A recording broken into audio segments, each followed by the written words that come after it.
నమస్తే. Welcome to global roundup. అంతర్జాతీయ పరిణామాల్ని భారతీయ దృక్కోణంలో విశ్లేషించే చర్చా కార్యక్రమం గ్లోబల్ రౌండప్ 231వ ఎపిసోడ్‌తో మీ ముందుకొచ్చింది.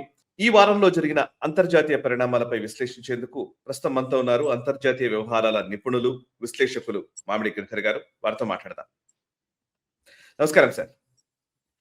నమస్తే సాయి. నమస్తే సార్. ఈ వారం జరిగిన అంతర్జాతీయ పరిణామాలకు సంబంధించి విశ్లేషణలోకి వెళ్లే ముందు ప్రేక్షకులకి ఒక విజ్ఞప్తి. ఈ వీడియోని ఫస్ట్ లైక్ చేయండి, 10 మందికి షేర్ చేసే ప్రయత్నం చేయండి. అండ్ అంతేకాదు కమెంట్స్ ద్వారా మీ అభిప్రాయాల్ని మాతో పంచుకోవడము, లేదా మీరు కమెంట్ చేయడం వల్ల ఈ వీడియో ఎక్కువ మందికి రీచ్ అవ్వడానికి అవకాశం ఏర్పడుతుంది. అండ్ అంతేకాదు జాతీయవాద జర్నలిజాన్ని మీకు అందించే ఈ ప్రయత్నం నేషనల్ స్టెప్ చేస్తోంది. మమ్మల్ని ఆర్థికంగా కూడా సపోర్ట్ చేయవలసిందిగా కోరుతున్నాను. ఈ వీడియోలో కనబడుతున్నటువంటి క్యూఆర్ కోడ్ ని స్కాన్ చేయడం ద్వారా, యూపీఐ పేమెంట్స్ ద్వారా కూడా మీరు మాకు సపోర్ట్ చేయవలసిందిగా విజ్ఞప్తి చేస్తూ ఉన్నాను. ఇక ఈ వారం మన 231వ ఎపిసోడ్ ఇది. ఈ ఎపిసోడ్ లోకి వెళ్లే ముందు 230వ ఎపిసోడ్ అంటే గత ఎపిసోడ్ లో వచ్చినటువంటి కొన్ని కమెంట్స్ ని చూద్దాం.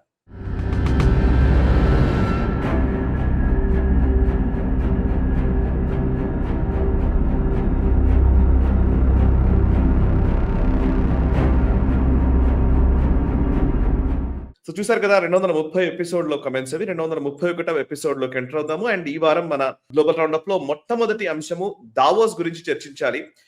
వరల్డ్ ఎకనామిక్ ఫోరం ప్రతి ఏటా నిర్వహించేటువంటి ఈ సమావేశాలు ఎకనామిక్ సమ్మిట్ లాగా ఇది ప్రపంచ దేశాలకు సంబంధించినటువంటి పేరెన్నికగా అన్నటువంటి పెద్ద పెద్ద దేశాల నాయకులు, అన్ని దేశాలకు సంబంధించిన రిప్రజెంటేటివ్స్ అక్కడికి వస్తారు. అండ్ బిలియనియర్స్, మిలియనియర్స్ వస్తారు, పెట్టుబడిదారులు అక్కడికి వస్తారు. ప్రపంచ గతికి సంబంధించి అనేక చర్చలు జరుగుతాయి. Of course deep state activities ని కూడా అక్కడ నుంచే నడిపిస్తూ ఉంటారు. సో ఈ వరల్డ్ ఎకనామిక్ ఫోరం నిర్వహించేటువంటి ఈ కార్యక్రమానికి, ఈ సమ్మిట్ కి వచ్చేసినటువంటి వాళ్ళలో ముఖ్యంగా డొనాల్డ్ ట్రంప్ స్పీచ్ హైలైట్ గా ఉంది. అంటే హైలైట్ అనే కంటే కూడా సెన్సేషన్ గానే ఉంది. డొనాల్డ్ ట్రంప్ మాట్లాడిన విధానం గురించి, ఇప్పుడు జరుగుతున్నటువంటి ప్రపంచంలోని అనేక అస్థిర వాతావరణాలకి, సంక్షోభ స్థితులకి, వీటన్నిటికీ డొనాల్డ్ ట్రంప్ చర్యలే కారణంగా ఉన్నాయి కాబట్టి, టారిఫ్స్ దగ్గర నుంచి గ్రీన్లాండ్, వెనిజువెలా ఇట్లా అనేక అంశాలు ఉన్నాయి కాబట్టి డొనాల్డ్ ట్రంప్ స్పీచ్ ఖచ్చితంగా ముందు మనం మాట్లాడాల్సిన అంశం కాబట్టి. సార్ గిరిధర్ గారు, ఫస్ట్ డొనాల్డ్ ట్రంప్ స్పీచ్ ని మీరు ఎట్లా చూస్తారు? Of course mark Carney speech కూడా చాలా ఇంపార్టెంటే. అర్సులా వాండర్లైన్ ఎవరైతే యూరోపియన్ యూనియన్ కి సంబంధించినటువంటి కీలకమైన నాయకురాలు, ఆవిడ ఇచ్చిన స్టేట్మెంట్ కూడా, ఆమె భారతదేశానికి రాబోతోంది. ఇప్పుడు రిపబ్లిక్ డే పరేడ్ లో చీఫ్ గెస్ట్ గా వాళ్ళు రాబోతున్నారు. వాళ్ళతో మనం ఫ్రీ ట్రేడ్ అగ్రిమెంట్ చేసుకోబోతున్నాం. దాని గురించి మనం మాట్లాడదాం. బట్ డొనాల్డ్ ట్రంప్ జరుగుతున్న పరిణామాల గురించి ఆయన వ్యాఖ్యానించిన విధానము, గ్రీన్లాండ్ ని ఆక్యుపై ఏమి చేసుకోము ఫోర్స్ఫుల్ గా అంటూనే గ్రీన్లాండ్ కావాలని చెబుతున్న విధానము, అండ్ పీస్ గురించి మాట్లాడుతూనే వెనిజువెలా లాంటి దేశాలపైన ఎలాంటి చర్యలు తీసుకున్నాడో చూస్తున్నాము. సో ఒక మ్యావరిక్ గా మారుతున్నటువంటి ఒక ఆయన వ్యాఖ్యల్ని, స్పీచ్ ని ఎట్లా అర్థం చేసుకోవాలి? హైలైట్స్ ఏంటి? మొట్టమొదటిది, మనం వరల్డ్ ఎకనామిక్ ఫోరం డావోస్ లో ప్రతి సంవత్సరం జరిగేటువంటి సమ్మిట్ కెమెరాల ముందర, పబ్లిక్ ముందర, మీడియా ముందర జరిగేటువంటిది ఒకటైతే, వీళ్ళ అతీతంగా వెనకాల జరిగేటువంటి చర్చలు చాలా డిఫరెంట్ గా ఉంటాయి. వీళ్ళందరూ కలిసి ప్రపంచాన్ని ఎలా శాసించాలి, ప్రపంచంలో ఎటువంటి పాలసీలు తీసుకురావాలి, ప్రపంచంలో ఎటువంటి విధానాన్ని మనం స్థాపించాలి అన్న దిశగా వాళ్ళందరూ చర్చిస్తారు. WEF అనేది ఒక చాలా టాక్సిక్ అథారిటీ. అది సరే, దాని గురించి తర్వాత చర్చిద్దాం. ప్రతి సంవత్సరం జరుగుతుంది అది. ఈసారి మన దేశం నుంచి 4 సెంట్రల్ మినిస్టర్స్ వెళ్ళారు, 6 మంది చీఫ్ మినిస్టర్స్ వెళ్ళారు, 100 పైబడి మన బిజినెస్ మెన్ వెళ్ళారు. అలాగే ప్రైవేట్ ఇటువంటి బాధ్యతలు లేనటువంటి వాళ్ళు, స్మృతి ఇరానీ లాంటి వాళ్ళు, తర్వాత మన భూమి పడ్నేర్ యాక్ట్రెస్ లాంటి వాళ్ళు, ఇలాంటి మంది చాలా మంది వెళ్తారు అక్కడికి. అక్కడే గ్రెటా థన్బర్గ్ లాంటి వాళ్ళు వచ్చి అక్కడ డ్రామాలు కూడా చేస్తుంటారు. సో ఇది అంతా ఒక ప్రపంచంలో ఒక 2-3 రోజులు ఇది పెద్ద డ్రామా నడుస్తుంది. మనం ఈసారి చాలా స్ట్రాంగ్ ప్రెసెన్స్ పెట్టాం. కానీ అఫ్ కోర్స్ చాలా కీలకమైంది ఇద్దరి స్పీచ్లు, డొనాల్డ్ ట్రంప్ స్పీచ్ ఒకటిను, తర్వాత మనకు మార్క్ కార్నీ స్పీచ్. ఈ రెండు కూడా చాలా కీలకంగా మనం చూడాలి. Donald Trump as usual first, నేను చాలా అద్భుతాలు సృష్టించాను, సంవత్సరం లోపల మా దేశంలో మొత్తం ద్రవ్యోల్బణాన్ని కంట్రోల్ చేసేసాను, ఇన్ఫ్లేషన్ కంట్రోల్ చేసేసాను, ధరలు పడిపోతున్నాయి, మా ఎకానమీ చాలా అద్భుతంగా ఉంది, మా టారిఫ్లు చాలా వస్తున్నాయి, ఇలా అన్ని చెప్పుకుంటూ పోయాడు. మా గ్రోత్ అలా ఉంది, ఇలా ఉంది అని చెప్పుకున్నాను. అన్ని అబద్ధాలే, ఒక్కటి కూడా సత్యం కాదు. అన్ని కూడా మా స్టాక్ మార్కెట్లు అద్భుతంగా ఉన్నాయి, ఇవన్నీ కూడా చెప్పుకుంటూ వెళ్ళాడు. తన అచీవ్మెంట్స్ కింద చూపించేటువంటి ప్రయత్నం చేశాడు. ఇన్ఫాక్ట్ దానికంటే ఒక రోజు ముందర, అంటే జనవరి 20న అతని ఇనాగ్రేషన్ అయి సంవత్సరం అయింది కాబట్టి ఇంత పెద్ద పుస్తకం తీసుకొచ్చాడు. వైట్ హౌస్ లో పుస్తకం తీసుకొచ్చి, నేను సాధించిన 365లో సాధించిన అంశాలని 365 పేజీల పుస్తకం తీసుకొచ్చాడు. అది ఓకే, సెల్ఫ్ ప్రొపగేషన్ చేసుకుంటున్నాడు ఆయన. కానీ ఇక్కడికి వచ్చాక మళ్ళీ వాళ్ళ అంతర్గతమైన పాలిటిక్స్, స్లీపీ జో బైడెన్ అనడము, వాళ్ళు వస్తే ఇలా అయిపోయేది అలా అయిపోయేది, నేను వచ్చి కాపాడాను, అమెరికన్ ఎకానమీని అద్భుతాలు సృష్టించాను, ఇవన్నీ చెప్పుకుంటూ వచ్చాడు. గ్రీన్లాండ్ గురించి మీరు అందరూ ఎక్స్పెక్ట్ చేస్తుంటారు, దాని గురించి నేను మాట్లాడతాను. నేను యాక్చువల్గా వాళ్ళని ఫోర్స్ఫుల్ గా తీసుకునేటువంటి ప్రయత్నం చేస్తాను, మీరు అందరూ భయపడుతూ ఉండొచ్చు. నాకు కావాలి గ్రీన్లాండ్, కానీ నేను ఫోర్స్ఫుల్ గా అటాక్ చేయను అని చెప్పి మీరందరూ ఇప్పుడు చాలా సంతోషించారు కదా, యువర్ ఆల్ రిలీవ్డ్ అని అన్నాడు. అంటే అది ఏదో మన కోసం ఏదో చాలా దయ తెలిసినట్టు, మనకి ఏదో చాలా కరుణగా మన మీద కురిపించినట్టుగా బిహేవ్ చేశాడు. తర్వాత ఏమంటున్నాడు, గ్రీన్లాండ్కి ఐస్లాండ్కి కన్ఫ్యూజ్ అయ్యాడు. 4 సార్లు ఐస్లాండ్ అంటూ పోయాడు. సో గ్రీన్లాండ్ లో ఐస్ ఉంటుంది, చాలా విడ్డూరమైనటువంటి డెఫినేషన్.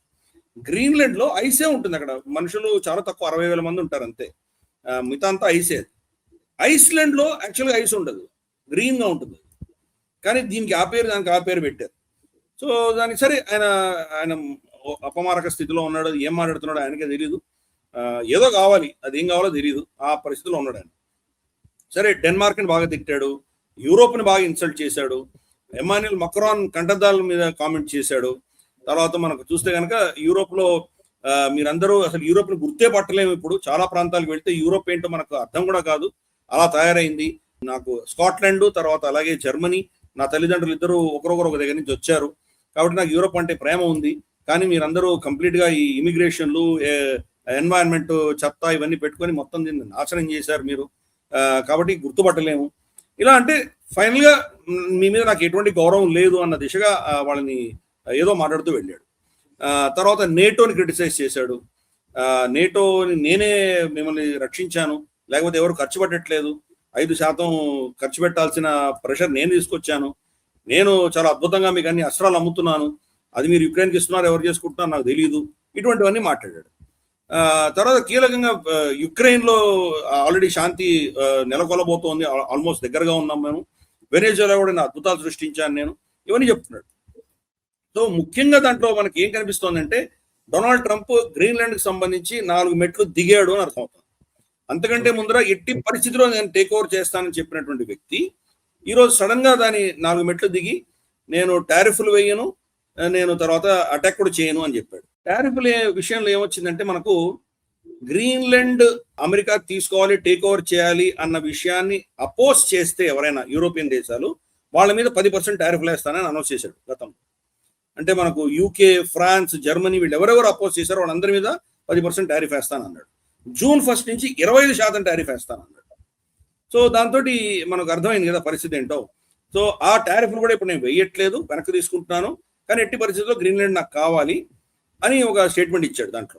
అలాగే అక్కడ రట్టి అని చెప్పేసి మనకు నేటో జనరల్ సెక్రటరీ ఉన్నాడు, అతనితోటి చర్చలు జరిగితే ఆ చర్చల్లో ఫ్రేమ్ వర్క్ అగ్రిమెంట్ అయింది మేము అన్నాడు. అగ్రిమెంట్ కాదు, ఫ్రేమ్ వర్క్ అగ్రిమెంట్ చేసుకున్నాం మేము గ్రీన్లాండ్కి సంబంధించి, ఇది చాలా అద్భుతంగా ఉండబోతోంది ఏదో చెప్పాడు. గ్రీన్లాండ్ పక్కనే రష్యా ఉంది, దాని పక్కనే మనకు చైనా కూడా ఉంది, కాబట్టి వీళ్ళిద్దరు కబ్జా చేసుకుంటారు, కాబట్టి నాకు కావాలన్నాడు.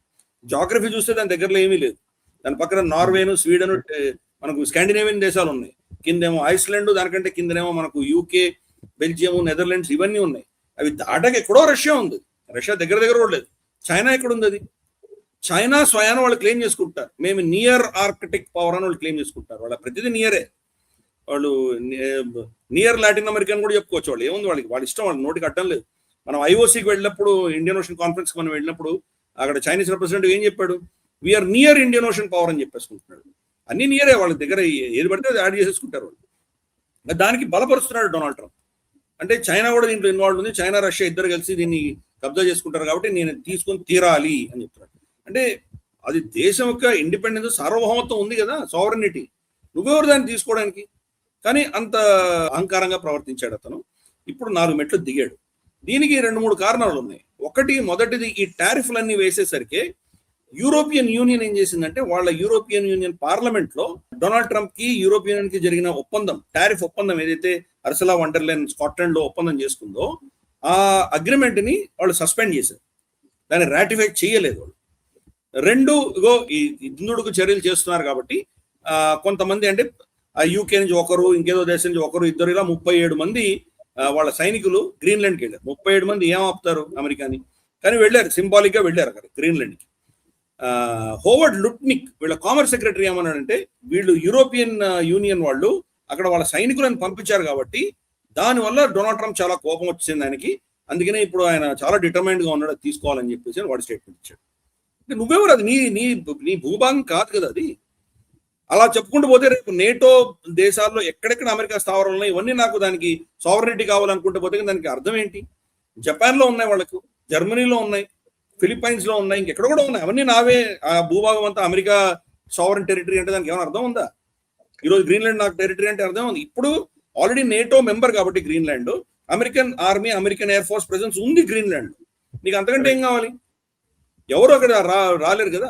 ఐరన్ డోమ్ పెట్టాలంటున్నాడు, ఐరన్ డోమ్ కి కెనడా కోఆపరేట్ చేయట్లేదు అంటున్నాడు. అందుకని ఈ వరల్డ్ ఎకనామిక్ ఫోరం లో అతను ఇచ్చిన స్పీచ్ లో ఇవన్నీ 4 మెట్లు దిగినట్టు మనకు అర్థమవుతుంది. కానీ స్పష్టంగా గ్రీన్లాండ్ మీద అతని టార్గెట్ మాత్రం ఇంకా వదలలేదు. కాబట్టి రేపటి రోజు ఆ ఫోరం కాకుండా బయటకు వచ్చిన తర్వాత మరి ఇంకా ఎటువంటి మాటలు మాట్లాడతారో తెలియదు, వేచి చూడాలి మనం. ఇది అమెరికాలో పెద్ద చర్చ జరుగుతోంది. వీఆర్ వెరీ ఇన్సల్టెడ్, అతను చేసిన ప్రవర్తన వల్ల మేము చాలా అవమానపడ్డాము అని చెప్పేసి చాలా మంది అక్కడ విశ్లేషకులు, అమెరికాలో విశ్లేషకులు చెప్తున్నారు. కానీ మాగా సపోర్టర్స్ కూడా ఇంకో యుద్ధానికి వాళ్ళు సిద్ధంగా లేరు. సో ఇది మల్టిపుల్ రియాక్షన్స్ అక్కడ ఉన్నాయి. డొనాల్డ్ ట్రంప్ యొక్క రేటింగ్స్ 31% పడిపోయి చాలా తక్కువలో ఉన్నాడు అతను. ఇప్పుడేమో మిడ్ టర్మ్ ఎలక్షన్స్ వస్తున్నాయి, మరి మిడ్ టర్మ్ ఎలక్షన్ తట్టుకోగలడా? దానికి ముందే చెప్పాడు, అసలు మిడ్ టర్మ్ ఎలక్షన్స్ ఎందుకు అక్కర్లేదు అంటున్నాడు, 3వ టర్మ్ లో నేను ఉంటాను అంటున్నాడు. సో ఇటువంటివన్నీ కూడాను ఒక విధమైనటువంటి కన్ఫ్యూజ్ స్టేట్ లో ఉన్నాడా, లేదా అహంకారం బాగా పెరిగిపోయిందా, నా శక్తిని ఎవరు ఛాలెంజ్ చేయలేరు, నాకు అన్ని శక్తులు ఉన్నాయి, నేనే ఇదా అని చెప్తున్నాడా? ఇవన్నీ కూడా పెద్ద ప్రశ్నలు. అక్కడ ప్రెస్ కాన్ఫరెన్స్ లాంటి దాంట్లో అతన్ని అడిగితే అతను ఏమన్నాడంటే, డిక్టేటర్షిప్, నేనేదో డిక్టేటర్ గా పనిచేస్తున్నాను అంటున్నారు, బహుశా నేను డిక్టేటర్ అనేమో నాకు తెలీదు, డిక్టేటర్షిప్ ఒకసారి అవసరం, కాబట్టి అది డిక్టేటర్షిప్ ఉంటేనే మనకు కొన్ని పనులు అవుతాయని చెప్పి ఓపెన్ గా చెప్పుకుంటాడు. అంటే తను డిక్టేటర్ గా వర్ణించుకుంటే సంతోషిస్తున్నాడు అతను ఒక డెమోక్రటిక్ దేశంలో. అర్థం చేసుకోవచ్చు దాని పరిస్థితి ఏంటో. సో అది అందుకని అతని పర్ఫార్మెన్స్ అక్కడ చాలా, అంటే ఇతను ఏం చెప్పాలో అర్థం కావట్లేదు మనకు. మత్స్య న్యాయం అనేది మళ్ళీ అతను తీసుకొచ్చాడు, అంటే చిన్న చేప పెద్ద చేపను తింటుంది అన్న దిశగా అతను తీసుకొచ్చాడు ఆ స్పీచ్ అంతా. Next Mark Carney Donald Trump మాట్లాడేదానికంటే ఒక రోజు ముందరే మాట్లాడాడు. నేను అదే అడుగుదాం అనుకుంటున్నా సార్. యాక్చువల్లీ ఇప్పుడు మీరు అఫ్ కోర్స్ దాని కంటిన్యూటీలో మీరు వెళ్తున్నారు, కానీ డొనాల్డ్ ట్రంప్ స్పీచ్ లో, ఇందాక ఫస్ట్ మనం డొనాల్డ్ ట్రంప్ స్పీచ్ గురించి మాట్లాడుతున్నాం కాబట్టి, ఆయన స్పీచ్ లో మేజర్ టార్గెట్ మార్క్ కార్నీ అయ్యాడు అనిపించింది. అట్లాగే కదా, కార్నీని టార్గెట్ చేస్తూనే ఆయన మాట్లాడాడు. అసలు కెనడా బతికుందంటే వాళ్ళు ఉంది అని అంటే బికాస్ ఆఫ్ యునైటెడ్ స్టేట్స్ అని మాట్లాడాడు. ఆయన మొదటి నుంచి కూడా 51st state of United states of America అని చెప్పేసి కెనడాను సంబోధించిన సందర్భాలు మనం ఇంతకుముందు గ్లోబల్ రౌండప్ లో కూడా డిస్కస్ చేశాం. బట్ కార్నీ మాట్లాడిన దాంట్లో 2-3 అంశాలు. ఒకటి, ఆయన ఒక క్లియర్ ఫ్రేజ్ మాట్లాడారు, if we are not at the table we are on the menu అనే మాటని ఆయన ప్రస్తావించడము. అండ్ ఇంకొకటి గ్లోబల్ రప్చర్ గురించి మాట్లాడడము. అండ్ ఇదంతా ట్రాన్సిషన్ లాగా కనబడుతుంది, nostalgia is not a strategy అని మాట్లాడడము. సో సీరియస్ గా డైరెక్ట్ గానే డొనాల్డ్ ట్రంప్ ని ఆయన అటాక్ చేసిన విధానం ఉంది. దానికి ఇప్పుడు ఈ పీస్ కి సంబంధించి మనం మాట్లాడాల్సింది ఉంది, అది కూడా దాన్ని తీసేయాలి మనం. ఇప్పుడు ఏదైతే డొనాల్డ్ ట్రంప్ ప్రతిపాదించినటువంటి బోర్డ్ ఆఫ్ పీస్ ఉందో దాంట్లో నుంచి కెనడాని తీసేసిన పరిస్థితి ఆల్మోస్ట్. కార్నీ మాట్లాడింది నిజంగా ప్రపంచమంతా కూడా గమనించింది, ప్రపంచమంతా కూడా హర్షించే విధంగానే కార్నీ మాట్లాడాడు, మార్క్ కార్నీ అనిపించింది. సార్ మీ ఒపీనియన్ ఏంటి చెప్పండి. అంతకంటే ముందర డొనాల్డ్ ట్రంప్ ఇచ్చిన స్టేట్మెంట్ ఇందాక ప్రస్తావించావు, దాని గురించి చెప్పి తర్వాత మనం కార్నీకి వెళ్దాం. డొనాల్డ్ ట్రంప్ కెనడా మేము లేకపోతే కెనడా లేదు అన్న స్టేట్మెంట్, కెనడా మాకు సంబంధం లేదు, మాకు అవసరం లేదు అన్నటువంటి స్టేట్మెంట్ చాలా డేంజరస్ స్టేట్మెంట్. ఈరోజు మొత్తం ఎస్పెషలీ ఉత్తర అమెరికా అంతా కూడా కెనడాతో అనుసంధానం అయింది. కెనడా ఎనర్జీ సప్లైస్ అమెరికాకు, వాళ్ళ గ్యాస్ 92-93% కెనడియన్ గ్యాస్ తోటే అక్కడంతా కూడా, సియాటల్, మనకు నార్త్ అమెరికా అంతా కూడాను ఆ గ్యాస్ తోనే నడుస్తున్నాయి. వాళ్ళ ఇండ్లలో ఈరోజు హీటింగ్ సిస్టమ్ ఉందంటే కనుక కెనడియన్ గ్యాస్. రేపు వాళ్ళు కట్ చేస్తే వీళ్ళ పరిస్థితి ఏమవుతుంది అది? So America heavily dependent on Canada. అలాగే వీళ్ళ స్టీల్ మిల్స్ నుంచి కొన్ని ప్రోడక్ట్స్ అక్కడికి వెళ్తాయి, ఇంజనీరింగ్ అవి వస్తాయి, కొన్ని ప్రోడక్ట్స్ అయితే అటు ఇటు రెండు వెళ్తాయి. మనకు వాళ్ళ డెట్రాయిట్ ఇటువంటి ఆటోమొబైల్ కంపెనీస్ అన్ని కూడాను కెనడా మీద డిపెండ్ అయి ఉన్నాయి. అలాగే వాళ్ళ ఆయిల్, గ్యాస్, తర్వాత మనకు electricity, Canada electricity surplus electricity, వాళ్ళ ఎలక్ట్రిసిటీ సప్లై చేస్తేనే ఇక్కడ చాలా ఊర్లలో మనకు పవర్ వస్తుంది అమెరికాలో. కాబట్టి కెనడా మాకు సంబంధం లేదు, కమ్యూనిటీగా యూస్లెస్ అంటున్నటువంటి డొనాల్డ్ ట్రంప్ రేపు కెనడా కట్ చేసిందంటే మొత్తం అమెరికా, ఉత్తర అమెరికా అంతా కూడా స్తంభించిపోతుంది. అయినా కానీ కూడా అతను అంటే అట్లా ఫేక్ నారేటివ్స్ ఎలా చేస్తున్నాడో మనం చూడొచ్చు. అందులో కూడా అన్నాడు భారతదేశాన్ని కూడా డెడ్ ఎకానమీ అన్నాడు. మరి మనం 8.2% ఎదిగాం మనం. సో ఇవన్నీ కూడా ఏంటంటే కనుక అతను ఫేక్ నారేటివ్స్ చెప్పుకుంటూ వెళ్తాడు, దాన్ని ఎవరు ఛాలెంజ్ చేయరు, దాన్ని ఎవరు క్వశ్చన్ చేయరు అన్న దిశగా మాట్లాడుతున్నాడు. కానీ అవును, కెనడా దెబ్బతింటుంది. కెనడా కనీసం అంటే 2 to 3% వాళ్ళ ఎకానమీ దెబ్బతింటుంది ఒకవేళ అమెరికాతో తెగదెంపులు అవుతాయి. కానీ అమెరికా జీడిపి కూడా 1 to 2% పడిపోతుంది. అది కూడా అర్థం చేసుకోవాలి. అమెరికా కూడా కెనడా లేకపోతే కనుక వాళ్ళ ఎకానమీ నడవదు. సో ఈ గ్లోబలైజ్డ్ సిస్టంలో ఇవన్నీ కూడాను ప్రొడక్షన్ సప్లై చైన్స్, లాజిస్టిక్స్ ఇవన్నీ కూడాను ఎన్నో దశకాలుగా ఫిక్స్ అయిపోయి ఉన్నాయి. అమెరికాలో ఆ కెపాసిటీ లేదు, వాళ్ళు మ్యానుఫ్యాక్చరింగ్ అంతా ట్రాన్స్ఫర్ చేశారు. కాబట్టి ఈ స్టేట్మెంట్ పనికిమాలిన స్టేట్మెంట్, చాలా డేంజరస్ స్టేట్మెంట్. అందుకనే మార్క్ కార్నీ ఇచ్చిన స్టేట్మెంట్ లో ఏమన్నాడంటే ఈ రప్చర్ వచ్చేసింది అన్నాడు. గ్లోబల్ ఆర్డర్ లో రప్చర్ వచ్చేసింది, గ్లోబల్ ఆర్డర్ అయిపోయింది, రూల్స్ బేస్డ్ ఆర్డర్ పోయింది అని చాలా స్పష్టంగా చెప్పాడు. ఈ రప్చర్ అంటే అర్థం ఏంటి? ఇంతవరకు ఉన్నటువంటి సిస్టమ్ ఏది నడుస్తుందో అది ఇంకా నడవదు అని చాలా స్పష్టంగా చెప్పాడు. అలాగే ఇప్పుడు చైనాతో వెళ్ళి అతను ఏదో ఒప్పందం చేసుకుంటున్నాడు, డిఫెన్స్ ఒప్పందము ఇవన్నీ చేసుకుంటున్నాడు, ప్రత్యామ్నాయాలు చూసుకుంటున్నారు. ఇప్పుడు అమెరికా నుంచి బయటకు వచ్చేటువంటి పరిస్థితి కెనడాకు లేదు. ఎందుకంటే ఇన్ని దశకాలుగా ఉన్నటువంటి రిలేషన్షిప్ బయటకు రావడం చాలా కష్టం. కానీ మార్క్ కార్నీ WEF లో ఏం చెప్పాడంటే గ్లోబల్ రూల్స్ బేస్డ్ ఆర్డర్ మనం ఏదైతే పెట్టామో ఇది భూటకము అని మాకు ముందు నుంచి తెలుసు, కానీ దీనివల్ల మేము కూడా లాభపడ్డామని చెప్తున్నాడు. మరి ఇంతకాలం ఏం చేసావు, ఇప్పుడు నీకు గుర్తొచ్చిందా? సో ఇటువంటి స్టేట్మెంట్స్ అని ఇచ్చాడు అతను. తర్వాత మనం దాంట్లో చూస్తే కనుక నువ్వు చెప్పినట్టు మనం టేబుల్ మీద వాళ్ళ సరి సమానంగా కూర్చోలేదంటే మనల్ని తినేస్తారు వీళ్ళు. 51st స్టేట్ అనడం, గ్రీన్లాండ్ తీసేసుకున్న తర్వాత నెక్స్ట్ కెనడా మీద పడతాడు. ఎందుకంటే కెనడా బార్డర్ లో అసలు ప్రొటెక్షనే లేదు వాళ్ళకి. అంత పెద్ద బార్డర్ వాళ్ళది, చాలా చాలా వేల కిలోమీటర్ల బార్డర్ వాళ్ళిద్దరిది. కాబట్టి ఆ బార్డర్ ని అంతమంది సైనికులను పెట్టి వాళ్ళు కాపాడుకోలేరు, వాళ్ళకున్న పాపులేషన్ చాలా తక్కువ. అమెరికా ఈజీగా వెళ్ళిపోవచ్చు, దాన్ని వాళ్ళు దాటుకుంటూ సరిహద్దులు దాటుకుంటూ లోపలికి వెళ్ళిపోతే కెనడా రెసిస్టెన్స్ చాలా తక్కువ ఉంటుంది. ఎందుకంటే ఇద్దరు మిత్రుల మధ్యన ఎందుకు మన సరిహద్దులు ఇవన్నీ ఆపుకోవాలన్నటువంటి విషయం. అలాగే కెనడాని ఫెంటనిల్ సప్లైకి ఒత్తిడి తీసుకొస్తున్నాడు డొనాల్డ్ ట్రంప్. ఫెంటనిల్ మెక్సికో నుంచి వస్తుంది, కెనడా నుంచి చాలా తక్కువ వస్తుంది. ఇల్లీగల్ ఇమిగ్రేషన్ మెక్సికో నుంచి వస్తుంది, కెనడా నుంచి చాలా తక్కువ వస్తుంది. ఉల్టా అమెరికా నుంచి కెనడా సైడ్ వెళ్ళే వాళ్ళే ఎక్కువ ఉన్నారు. కాబట్టి ఈ అంశంలో డొనాల్డ్ ట్రంప్ ఒక పర్సనల్ గా తీసుకొని అటాక్ చేస్తున్నాడు మార్క్ కార్నీ. కానీ సత్యాలు చాలా డిఫరెంట్ గా ఉన్నాయి. అలాగే ఇంకో చాలా కీలకమైన స్టేట్మెంట్ ఇచ్చాడు, నోస్టాల్జియా ఇస్ నాట్ స్ట్రాటజీ అన్నాడు. కరెక్ట్. అంటే గతంలో మనకుంది సామెత కూడా ఉంది, మా తాతలు ఏదో నేతిగారలు తిన్నారు మా మూతుల వాసన చూడండి అని మనకు సామెత కూడా ఉంది. ఎప్పుడో మేము ఇద్దరు మంచి మిత్రులం అన్న తర్వాత దానికి ఇప్పుడున్న దానికి సంబంధం లేదు, అది స్ట్రాటజీ ఉండడానికి వీలేదు, మనం పెట్టుకోలేము అది అని చాలా స్పష్టంగా చెప్పాడు. సో ప్రత్యామ్నాయాలు చూసుకోవాలి అన్నటువంటి ఒక దీనికి వచ్చారు. అలాగే ఆ దేశంలో ప్రస్తుతానికి వచ్చే కొన్ని 3-4 వారాల్లో 4 లక్షల మందిని వాలంటీర్స్ ని సైన్యంలో భర్తీ చేసే ప్రయత్నం వాళ్ళు చేస్తున్నారు. అంటే అమెరికా నుంచి యుద్ధం వచ్చేటువంటి ఆ పరిస్థితులు ఉండొచ్చేమో అన్నట్టు దాన్ని ఇప్పుడు వాళ్ళు సడన్ గా రియలైజేషన్ అయ్యి వాళ్ళు దాని మీద కసరత్తు చేస్తున్నారు. ఇంతవరకు అమెరికా మా మిత్రుడే కదా, అందుకని ఓపెన్ బార్డర్స్ ఉన్నాయి కాబట్టి పట్టించుకోలేదు వాళ్ళు. సడన్ గా వాళ్ళకి ఇప్పుడు రియలైజేషన్ వచ్చింది అమెరికా అంటే చాలా డేంజరస్ అని. అలాగే ఎకనామిక్ వెపనైజేషన్ అన్న పదం వాడాడు. ఈ టారిఫ్లన్నీ ఎలా చేస్తున్నాడు, బ్యాన్ ఎలా చేస్తున్నాడు. ఈరోజు టింబర్, వీళ్ళకు అమెరికాలో కావాల్సిన టింబర్ సప్లై అంతా కూడాను మనకు చెక్క కెనడా నుంచి మెజారిటీ వస్తుంది. అది లేకపోతే వీళ్ళ ఫర్నిచరు, వీళ్ళ మిగతా ఇండస్ట్రీ అంతా కొలాప్స్ అవుతుంది అమెరికాలో. సో కాబట్టి ఈ అంశాలన్నీ కూడాను దాన్ని ఎకనామిక్ వెపనైజేషన్ అని అతను వాడాడు. అలాగే మిడిల్ పవర్స్ షుడ్ యాక్ట్ అని కూడా చెప్పాడు. అంటే America, Russia, China super powers అయితే వాళ్ళకి చాలా పెద్ద పవర్ ఉంటే మిడిల్ పవర్స్ అంటే UK, France, Germany, Canada, Japan, Korea, middle powers అందరూ మనం కలిసికట్టుగా మనం పోరాడితే కానీ దీన్ని ఎదుర్కోలేము. లేకపోతే ఇండివిజువల్గా వీళ్ళందరినీ తినేస్తాడు, అమెరికా తినేస్తుంది. అమెరికా అన్నది ఒక రిలయబుల్ పార్ట్నర్ కాదు. ఇవన్నీ ఓపెన్ గా చెప్పాడు మార్క్ కార్నీ. సో ఇది పెద్ద వేకప్ కాల్, ఎవరు దాన్ని డినై చేయలేనటువంటి పరిస్థితి. ఇంతకాలం వాళ్ళకి తెలిసినా కానీ కూడా అమెరికాని ఎదిరించలేనటువంటి పరిస్థితి. ఈ రోజు చాప కింద నీళ్లుగా వాళ్ళ దేశాలకు వచ్చేసరికి ఇప్పుడు వాళ్ళకి బుద్ధి వచ్చింది. కెనడాని 51st స్టేట్ గా అభివర్ణిస్తున్నాడు, గ్రీన్లాండ్ తీసుకుంటానంటున్నాడు.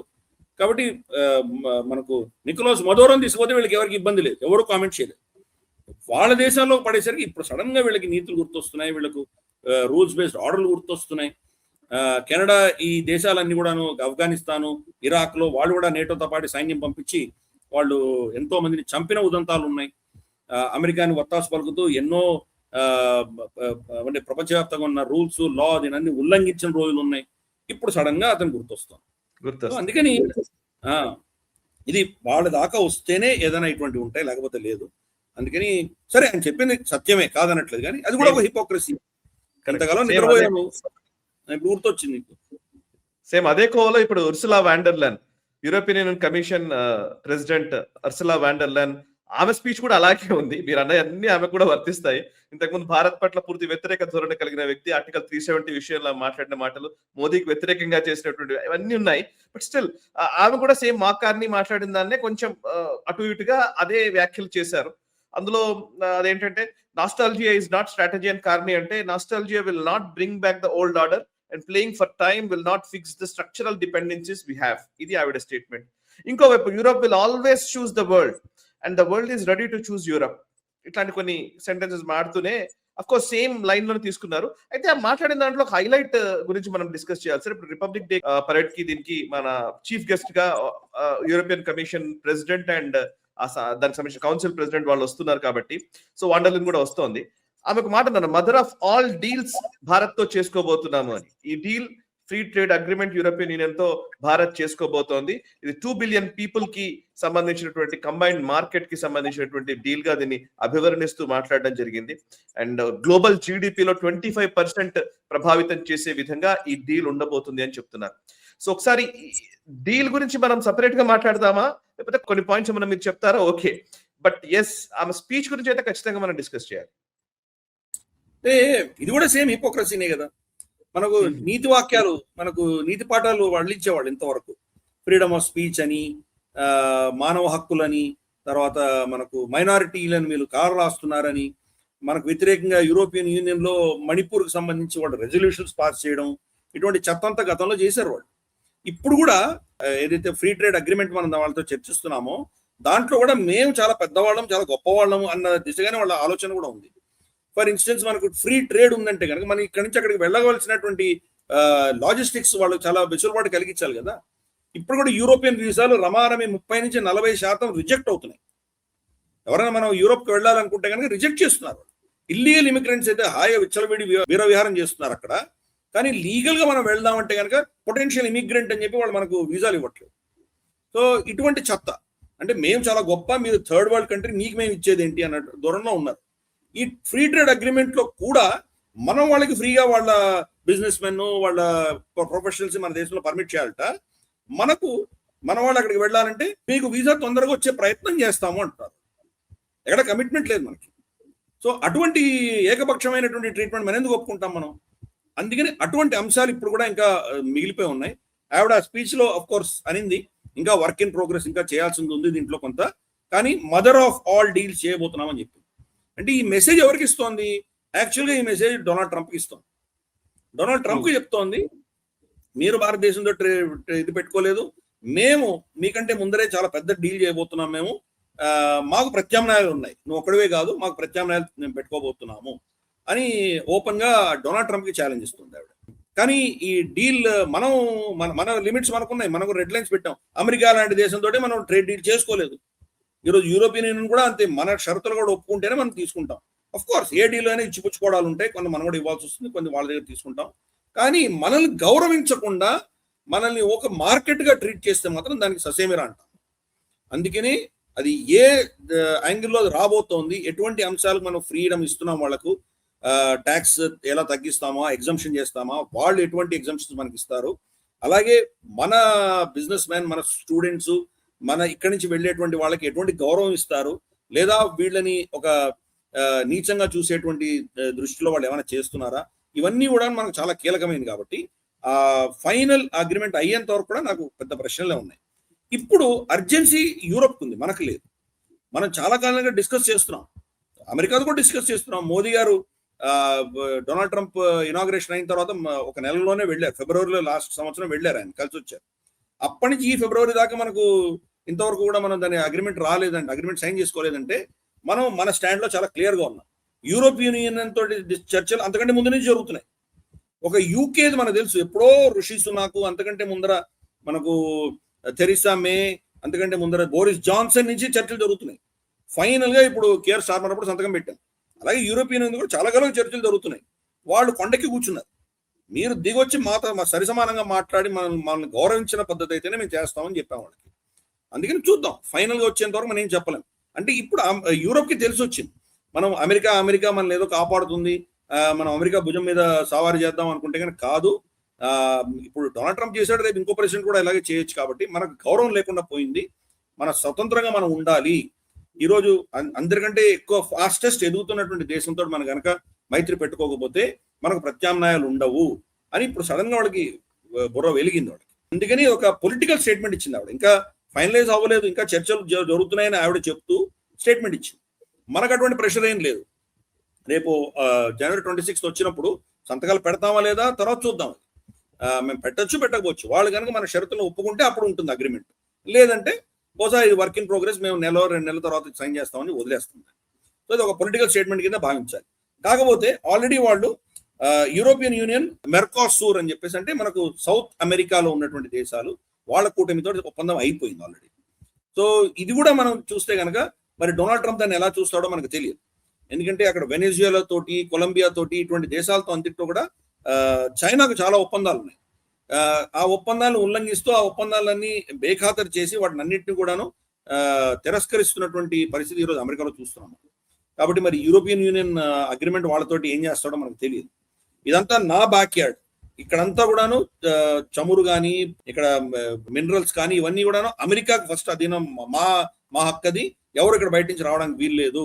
మన్రో డాక్టరీని మాడిఫై చేసి డొనాల్డ్ ట్రంప్ డాక్టరీని పెట్టుకున్నాడు. కాబట్టి అటువంటిప్పుడు మరి సౌత్ అమెరికాతో యూరోప్ చేసుకున్నటువంటి ఒప్పందం కూడా నిజంగా దానికి గుణం చూస్తుందా ఏమవుతుందో మనకు తెలియదు, చూడాలి. భారతదేశం మాత్రం చాలా దూరం ఉన్నది. మనం చాలా కాలంగా ఇండిపెండెంట్ ఆలోచన పెట్టుకున్నాం కాబట్టి మన మీద ఎంతో ఒత్తిడి చేయగలడు. ఇప్పుడు ఆల్రెడీ 50% టారిఫ్ వేశాడు. 50% టారిఫ్ని మనం అధిగమించాము, మనం ప్రత్యామ్నాయాలు చూసేసుకున్నాం. కాబట్టి మనకు ఆల్రెడీ 6 months అయిపోయింది. ఈరోజు అమెరికాకి మళ్ళీ వెళ్ళవలసిన అవసరం మనకు లేదు. పైపెచ్చు మనము 30% టారిఫ్ వేసాం. మనకు వాళ్ళ పల్సెస్ అంటే మన పప్పు ధాన్యాలు, కందిపప్పు, పెసరపప్పు అమెరికా నుంచి ఇంపోర్ట్ చేసుకునేవాళ్ళు. మన దేశంలో దాని కొరత ఉంది. మనకు అమెరికాని ఇంపోర్ట్ చేసుకునేవాళ్ళు. ప్రత్యామ్నాయాలు చూసుకున్నాం. మనం సౌత్ అమెరికా నుంచి తెచ్చుకుంటున్నాము, ఇంకా మిగతా ఇతరత్ర ప్రాంతాల నుంచి తెచ్చుకుంటున్నాం. కాబట్టి వాళ్ళ మీద 30% టారిఫ్ వేసాము. సో మనం కూడా మెల్లిమెల్లిగా ఒకసారి లివరేజ్ ఉన్న కొద్దో గొప్ప లివరేజ్ మనం అక్కడి నుంచి బయటపడ్డామంటే అమెరికాని కూడా మనం బేఖాతరు చేస్తున్నాం. కాబట్టి అర్సులా వండర్ లైన్ స్టేట్మెంట్ అన్నది ఒక పొలిటికల్ స్టేట్మెంట్ గా భావించాలి. ఇంకా మనం ఆ షరతులన్నీ ఒప్పుకోలేదు. మనం పెట్టిన షరతులు వాళ్ళు కూడా ఇప్పటి వరకు ఇంకా ఒప్పుకోలేదు. కాబట్టి చూద్దాం. ఇది 26 మనకు రిపబ్లిక్ డే రోజు, దాని తర్వాత రోజు 27 EU ఇండియా సమ్మిట్ ఒకటి ఉంది. ఆ సమ్మిట్ లో మరి ఇది ఫైనలైజ్ అవుతుందా లేదా మనకు తెలియదు. అర్సులా వండర్ లైన్ మాత్రం అక్కడ స్కాట్లాండ్కి వెళ్ళి డొనాల్డ్ ట్రంప్ ముందర మోకరిల్లిన విషయం మనం చూసాం. ఎలా అతను రాజుగా ఎలా ప్రవర్తించాడు, ఈమె చేతులను ముడుచుకొని ఎలా కూర్చొని ఉంది అని చెప్పినవన్నీ ఒత్తాసు పలికింది. 15% అంటే 15%, $800 బిలియన్ ఇన్వెస్ట్మెంట్ అంటే అది ఒప్పేసుకుంది. కాబట్టి అటువంటి పరిస్థితి మనకు లేదు. సరిసమానంగా మాట్లాడతాం. మనని ఆవిడ శాసించేటువంటి పరిస్థితి లేదు. చూద్దాం 27న నిజంగా సంతకాలు అవుతాయా లేదా వాళ్ళు ఆ కొండకి ఇంకా కూర్చున్నారు, అక్కడి నుంచి దిగడానికి సిద్ధంగా లేరంటే కోసం మనం దాన్ని పోస్ట్పోన్ చేస్తాం. Right sir. ఇక మిగతా అంశాల్లోకి వెళ్లే ముందు యాక్చువల్లీ భారత్ కి సంబంధించినటువంటి ప్రయత్నాలు దావోస్ లో కూడా మనం చూడాలి. నిజానికి 3rd లార్జెస్ట్ ఎకానమీ ఈ సంవత్సరంలో కాబోతున్నాం మనం. వెరీ సూన్ మనం అవ్వబోతున్నాం 4th లార్జెస్ట్ ఎకానమీ. నిజానికి పూర్తిగా ఎకనామిక్ సమ్మిట్ అయితే కనుక, ఎకనామిక్ ఫోరం ఇది, వరల్డ్ ఎకనామిక్ ఫోరం లో మన భాగస్వామ్యం నిజంగా కీలకంగా ఉండాలి ఒక రకంగా చెప్పాలంటే. బట్ అఫ్ కోర్స్ మనని మళ్ళీ అక్కడ ఏదో మన ముఖ్యమైన వాళ్ళు మన ముఖ్యంగా తెలుగు స్టేట్స్ లో ఆ క్రేజ్ ఎక్కువగా ఉంటుంది. దావోస్ అనగానే పత్రికల్లో విపరీతమైనటువంటి పతాక శీర్షికల్లో రాస్తూ ఉంటారు. దావోస్ పర్యటనలో చంద్రబాబు, దావోస్ పర్యటనలో రేవంత్ రెడ్డి, వాట్ ఎవర్ ఇది ఒక 20 సంవత్సరాల నుంచి జరుగుతున్నటువంటి క్రేజ్. సో ఇందులో ఆయా రాష్ట్రాల పాత్ర కీలకంగానే ఉండబోతోంది. బట్ ఎస్, మొత్తంగా 4 యూనియన్ మినిస్టర్స్, 6 చీఫ్ మినిస్టర్స్, ఒక 100కు పైగా టాప్ సిఇఓస్ వీళ్ళందరూ కూడా అక్కడికి వెళ్ళారు భారత్ నుంచి. అవుట్ ఆఫ్ ఇట్ ఏం మనం సాధించగలిగాము? దాంట్లో ఏమైనా హైలైట్స్ ఏమైనా ఉన్నాయా భారత్ రిప్రజెంటేషన్ కి సంబంధించి? అంటే IMF చీఫ్ వచ్చేసి, మీరు 2nd లెవెల్ ఆర్టిఫిషియల్ ఇంటెలిజెన్స్ శక్తి, మీరు ఫస్ట్ టైర్ లో లేరు మీరు అని ఒక స్టేట్మెంట్ ఇచ్చింది. దానిని కౌంటర్ చేస్తూ అశ్విని వైష్ణవ్ మన IT మినిస్టర్, ఆయన శైలిలో ఆయన దాన్ని కౌంటర్ చేశారు. అలా ఏం కాదు, కొన్ని అంశాల్లో మీరు ఫార్వర్డ్ ఉండొచ్చు, కానీ చాలా అంశాల్లో మేము కూడా ఎదిగాము, మేము కూడా చాలా పెద్ద శక్తిగా ఎదిగామని చెప్పి ఆయన దాన్ని సపోర్ట్ చేసేటువంటి పరిస్థితి చూసాం మనం. కీలకంగా ఏంటంటే ఈ ద్వంద్వ వైఖరులు, తర్వాత ఇక్కడ ఒకరు అంటే ఒకరి మీద ఒక యుద్ధ వాతావరణంగా జరుగుతున్నటువంటి పరిస్థితి నుంచి గ్రీన్లాండ్, తర్వాత యుక్రెయిన్, ఈ ఘర్షణ వాతావరణం నుంచి మనం పాజిటివ్ యాంగిల్ తీసుకెళ్తాం. ట్రస్టెడ్ వాల్యూ చైన్ పార్ట్నర్ అని చెప్పాము. ఇది ఆపోజిషన్ పార్టీ చీఫ్ మినిస్టర్స్ వెళ్ళినా కానీ కూడా, ఈవెన్ డికే శివకుమార్ కూడా వెళ్ళారు అక్కడికి, అలాగే రేవంత్ రెడ్డి వెళ్ళారు. సో అందుకని వాళ్ళు బీజేపీ వాళ్ళు వెళ్ళినా, వీళ్ళు వెళ్ళినా, ఎవరు వెళ్ళినా కానీ కూడా భారత్ స్టోరీని మనం చాలా పాజిటివ్ గా తీసుకెళ్ళాం. దాంతో మనం అగ్రిమెంట్స్ చేసుకున్నాం. $350 బిలియన్ MOU సంతకాలు పెట్టుకున్నాం. ఆంధ్రప్రదేశ్కి ఒక కీలకమైన దాంట్లో మనకు వచ్చిన లాభం ఏంటంటే, world Economic forum centre for 4th industrial revolution ఒక సెంటర్ ఆంధ్రప్రదేశ్ లో పెట్టదలుచుకున్నారు వాళ్ళు. ఇది అనౌన్స్ చేశారు. ఇది చాలా పెద్ద విషయం. 4th రెవల్యూషన్ అంటే ఏంటి? Technology revolution. టెక్నాలజీ రెవల్యూషన్ సంబంధించి సరే మనకు ఆర్టిఫిషియల్ ఇంటెలిజెన్స్, 5Gలు టెక్నాలజీ పరంగా ఇవి ఉంటే, రెండు మనకు ఈవెన్ జీనోమ్ అంటే మనకు జెనెటిక్, తర్వాత మనకు DNA మాడిఫికేషన్స్, ఇటువంటివి చాలా కీలకమైనటువంటి మన DNA మీద రీసెర్చ్లు కానీ, డ్రగ్స్ మీద రీసెర్చ్ కానీ, న్యూ జనరేషన్ ఏవైతే నెక్స్ట్ జనరేషన్ వస్తున్నాయో దానికి సంబంధించి డిస్రప్టివ్ టెక్నాలజీకి సంబంధించి ఒక సెంటర్ ఆంధ్రప్రదేశ్లో పెట్టాలని చెప్పి వాళ్ళు నిర్ణయించారు. అందుకని ఇది మనకు చాలా పెద్ద పాజిటివ్ మన దేశానికి. అది తప్పకుండా చంద్రబాబు నాయుడు గారిని అభినందించాల్సిందే. ఆయన ఆంధ్రప్రదేశ్ని ఆయన దాన్ని అక్కడ సక్సెస్ఫుల్ గా ప్రొజెక్ట్ చేశారు. ఆయన వెటరన్, చాలా సంవత్సరాలుగా పెడుతున్నారు దావోస్ కి, అప్పుడు ఆయనకు బాగా తెలుసు. అలాగే తెలంగాణ కూడా చాలా MOUs వచ్చినాయి. అంటే పార్టీలకు అతీతంగా మన చీఫ్ మినిస్టర్లు కానీ, మన మినిస్టర్లు కానీ భారతదేశాన్ని పిచ్ చేశారు. చాలా సీరియస్ గా పిచ్ చేయడంతో ఇటువంటి పరిణామం మనకు వచ్చింది. అది మనం ఈ అమెరికా, యూరోప్ వీళ్ళందరూ కొట్టుకోవడం ఇవన్నీ ఒక ఎత్తు అయితే, మనం ఒక పాజిటివ్ సిగ్నల్ గా వెళ్ళాం. మరి వచ్చే సంవత్సరం మనం 3వ స్థానానికి వస్తామా, అంతకంటే తర్వాత వస్తామా అన్నది మన ఎదుగుదల ఒక ఎత్తు అయితే, జర్మనీ క్షీణిస్తాం. జర్మనీ ఎంత తొందరగా క్షీణిస్తుందో దాని ఆధారంగా మనం పైకి వెళ్తాం. ఎందుకంటే వాళ్ళు ఎనర్జీ సెక్యూరిటీ పోయింది, వాళ్ళకి ఎనర్జీ సెక్యూరిటీ పోయి డీఇండస్ట్రియలైజ్ అవుతున్నారు. డీఇండస్ట్రియలైజ్ అవుతూ వాళ్ళ మొత్తం ఇండస్ట్రీస్ అన్ని చైనాకో ఇంకెక్కడో వెళ్ళిపోతున్నాయి. కాబట్టి వాళ్ళు తగ్గుతున్నారు. మనం ఎక్కడం ఒక పద్ధతి అయితే వాళ్ళు కూడా తగ్గుతున్నారు. కాబట్టి మోస్ట్ లైక్లీ 2027కి మనం 3వ స్థానానికి వచ్చేటువంటి అవకాశాలు ఉన్నాయి. బట్ IMF, వరల్డ్ బ్యాంక్ వీళ్ళందరూ కూడా 2028కి మనం వస్తామని చెప్తున్నారు వాళ్ళు. చూద్దాం ఏమవుతుందో. గీతా గోపీనాథ్ గతంలో మనకు వరల్డ్ బ్యాంక్ లో ఉండింది. ఆవిడ ఇచ్చిన స్టేట్మెంట్ ఏంటంటే, అంత బాగానే ఉంది కానీ మీ పర్యావరణకు సంబంధించి మీరు ఈ టారిఫ్ల కంటే ఎక్కువ నష్టపోతున్నారని ఒక స్టేట్మెంట్ ఇచ్చింది ఆవిడ. ఇంతకంటే హిపోక్రసీ మనకి ఏం కావాలి? పర్యావరణం ఎందుకు మన దేశంలో ఈరోజు సడన్ గా వాళ్ళు మన పర్యావరణం గుర్తొస్తోంది వాళ్ళకి? ఎన్ని దశకాలుగా ఇండస్ట్రియలైజ్ అయిన తర్వాత యూరోప్ కానీ, అమెరికా కానీ ప్రపంచాన్ని అంతా ఇంత పొల్యూషన్ తో ముంచేశారే, సడన్ గా ఇప్పుడు వాళ్ళు ఏం చేశారంటే ఆ పొల్యూట్ చేసేటువంటి ఇండస్ట్రీస్ అన్ని కూడాను చైనా, భారతదేశము, వియట్నాము ఇటువంటి దేశాలకు వాళ్ళు ట్రాన్స్ఫర్ చేశారు. కాబట్టి వాళ్ళ ఊర్లలో, వాళ్ళ దేశాల్లో చాలా అద్భుతంగా ఆకాశాలు ఉంటాయి పొల్యూషన్ లేకుండా. వాళ్ళకి అమ్మేటువంటి వస్తువులన్నీ ఈ దేశంలో తయారవుతున్నాయి కాబట్టి ఇక్కడ పొల్యూషన్ ఉంటుంది. కాబట్టి ఇది ఎంత హిపోక్రసీ అది. మనం తయారు చేసేవి అక్కడికే అమ్ముతున్నాం కదా. చైనా చేసేది అమెరికాకు అమ్ముతుంది కదా. చైనా ఇంత పొల్యూషన్ ఉంది, భారతదేశం ఇంత పొల్యూషన్ అనడంలో అర్థం ఏంటి? పర్ క్యాపిటల్ పొల్యూషన్ ఇప్పటికి కూడా మనం చాలా తక్కువగా ఉన్నాం. మన డెవలప్మెంట్ కావాలంటే పొల్యూషన్ ఉంటుందని మనం ఆపలేం. అలాగే ఢిల్లీలో పొల్యూషన్ గురించి చాలా మంది మాట్లాడతారు. ఢిల్లీలో పొల్యూషన్, ఢిల్లీలో ట్రాఫిక్, ఢిల్లీలో ఏమైనా చేస్తేనే వచ్చింది అది. మొత్తం ఆ బెల్ట్ పాకిస్తాన్ నుంచి బీహార్ దాకా మొత్తం పొల్యూట్ అయి ఉంటుంది. ఒక ఢిల్లీ ఒకటే ఎందుకు టార్గెట్ చేస్తున్నారు? ఇవన్నీ పొలిటికల్ తప్ప ఇంకేం లేదు. అందుకని గీతా గోపీనాథ్ స్టేట్మెంట్ లో పారదర్శకత లేదు. అంటే ఆవిడ లాబీకి ఒత్తాసు పలుకుతోంది, అంతకుమించి ఏమి లేదు. అది అంటే మన డెవలప్మెంట్ ని ఏదో విధంగా దాన్ని కించపరచాలి, దాన్ని ఏదో విధంగా దాన్ని తక్కువగా చూపించాలన్నటువంటి ప్రయత్నం వెస్ట్ లో చేస్తున్నారు. ఈవిడ కూడా వెస్ట్ కి బానిస కాబట్టి అలాగే మాట్లాడుతుంది ఆవిడ. ఇటువంటి అంశాలు మనం చూసాం దాంట్లో. ముఖ్యంగా మనం చూస్తే కనుక అశ్విని వైష్ణవ్ గారు చాలా అద్భుతంగా దీంట్లో ఆయన డిఫెండ్ చేయగలిగారు ఇవన్నీ కూడా. తర్వాత మనకు అక్కడ దేవేంద్ర ఫడ్నవీస్ కూడా వెళ్ళారు. సో చాలా మంది వెళ్ళారు అక్కడ. కాబట్టి ఇది మనకు ఒక పాజిటివ్ యాంగిల్లోనే మనం అక్కడ రిసీవ్ చేసుకున్నారు అందరూ కూడాను. సరే, దాంట్లో తెర వెనకాల జరిగినటువంటి ఏవే అంశాలు ఉన్నాయో ఇప్పుడు మనకు తెలియవు. క్రమేపీ కొన్ని వారాలు, కొన్ని నెలల తర్వాత దాని ప్రభావం మనం చూస్తాము. అప్పుడు ఎప్పుడో కొన్ని సంవత్సరాల క్రితం నిర్ణయించినటువంటి నిర్ణయం ప్రకారం ఈ రోజు ఎన్నో దేశాలు ప్రజలకు సంబంధం లేనటువంటి ప్రభుత్వాలు వాళ్ళు ఎలాగే స్థాపించగలిగారో, బంగ్లాదేశ్ లో కావచ్చు, ఆఫ్ఘనిస్తాన్ లో కావచ్చు, సిరియాలో కావచ్చు, చాలా ప్రాంతాలు ఎలా స్థాపించగలిగారో అటువంటివి ఇంకేమైనా నిర్ణయాలు తీసుకున్నారా తెర వెనకాల మనకు తెలియదు. రాబోయే కొన్ని నెలల్లో మనకి ఇవన్నీ తెలుస్తాయి. ప్రపంచంలో ఎటువంటి పరిణామాలు రాబోతున్నాయో. బట్ ఎనీవే ఒక డ్రామా ప్రతి సంవత్సరం జరుగుతుంది అది. దీంట్లో మాత్రం మనం ఒక్కరే పాజిటివ్ గా వెళ్ళినటువంటి వాళ్ళు ఇంకెవరు దీంట్లో పెద్దగా లేరు. కీలకంగా దీంట్లో ఒకటి చూస్తే కనుక చైనా ప్రెసెన్స్ లేదు అసలు. కరెక్టే. గతంలో షీ జింగ్పింగ్ వచ్చారు ఒకసారి, ఈసారి చైనా ప్రెసెన్స్ లేదు. ఉంది, వాళ్ళు రాలేదని అనట్లే, కానీ చైనా చర్చలో లేదు. చర్చలో లేనటువంటి చైనా భారతదేశం చర్చలో ఉంది. తర్వాత వీళ్ళందరూ చర్చలో ఉన్నారు.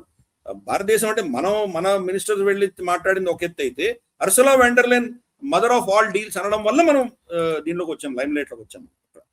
సో అందుకని చైనా ఎందుకు దీన్ని మర్చిపోయారు? చైనా, యుక్రెయిన్ ఇవన్నీ పక్కన ఎందుకు పెట్టేశారు? జెలెన్స్కీ వచ్చాడు అక్కడ, ఓకే, జెలెన్స్కీ మాట్లాడలో మేము ఆల్రెడీ డీల్ చేయబోతున్నాము, ట్రైపాక్షిక చర్చలు చేస్తున్నాం అబుదాబిలో, అయిపోతుంది, వారం 10 రోజుల్లో మా అగ్రిమెంట్ అయిపోతుంది, యుద్ధం ఆగిపోతుంది అని స్టేట్మెంట్ ఇచ్చాడు.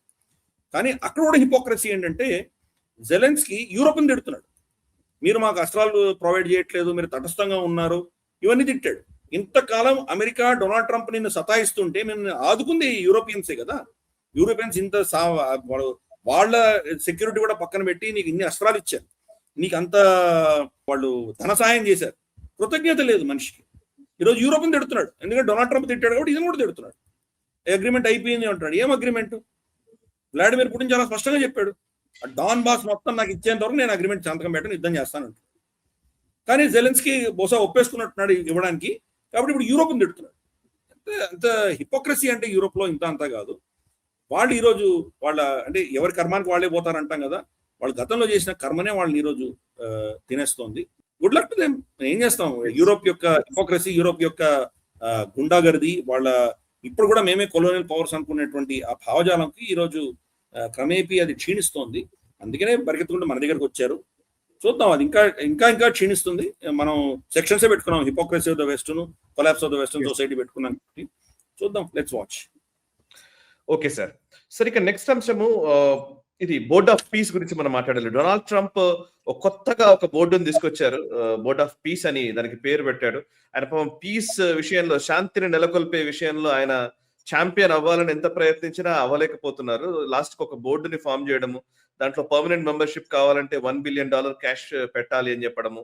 సో అందులో ఒక 20 దేశాలు అంటే 59, 60 దేశాలకి ఆయన దాంట్లో చేరడానికి ఆయన పెట్టాడు. కాకపోతే దాంట్లో 20 దేశాలు మాత్రమే సైన్ చేశాయి. Saudi Arabia, Turkey, Qatar, Argentina, Hungary, Indonesia, Pakistan ఇట్లాంటి అన్ని సైన్ చేశాయి. బట్ మనము తటస్థంగా ఉన్నాము, మనం ఇంకా దానికి ఏం రెస్పాండ్ అవ్వలేదు. చైనా, భారత్ అండ్ యూరోపియన్ దేశాలు కొన్ని ఇవి కూడా స్పందించలేదు. దీన్ని మనం ఎట్లా అర్థం చేసుకోవాలి? అసలు బోర్డ్ ఆఫ్ పీస్ ఉద్దేశం ఏంటి డొనాల్డ్ ట్రంప్ ది? అండ్ దీన్ని నిజంగా అదొక సామంతుల బృందంగా భావించాలి. ఎందుకంటే డొనాల్డ్ ట్రంప్ ఆయన లైఫ్ టైం ఆయనే దానికి అధ్యక్షుడిగా ఉండాలి, ఆయన రిజైన్ చేస్తే గానీ, ఆయన పోతే గానీ జరగదు అన్నట్టుగా ఒకటి తీసుకున్నాడు. డొనాల్డ్ ట్రంప్ వంది మాగధుల బృందం అని పెట్టాలి. కరెక్ట్, యాక్చువల్లీ తెలుగులో అయితే పర్ఫెక్ట్ కరెక్ట్. యునైటెడ్ నేషన్స్ ఆయన చంపేశాడు. దాంట్లో 66 బాడీస్ నుంచి బయటకు కూడా వచ్చేసాడు ఆయన. యునైటెడ్ నేషన్స్కి ఎటువంటి పారదర్శకత లేదు, ఎందుకు పనికిరాదు, శక్తి లేని, శక్తిహీనమైనటువంటిది అని నిర్ణయించి తానే ఒక కుంపటి పెట్టుకున్నాడు. దాని బోర్డ్ ఆఫ్ పీస్ అన్నాడు. ముందర గాజా గురించి పెట్టాడు. ఒక గాజాకు మాత్రమే వర్తించేటువంటి ఒక బోర్డుని ఈరోజు సడన్ గా అతను మొత్తం ప్రపంచంలో ఎక్కడ యుద్ధాలు జరిగినా వాటిని అన్నింటినీ మేమే తెలుస్తామని చెప్పి అతను తీసుకొచ్చాడు. 60 మందికి అతను ఇన్విటేషన్ ఇస్తే ఈరోజు రమారం 20 మంది వచ్చారు.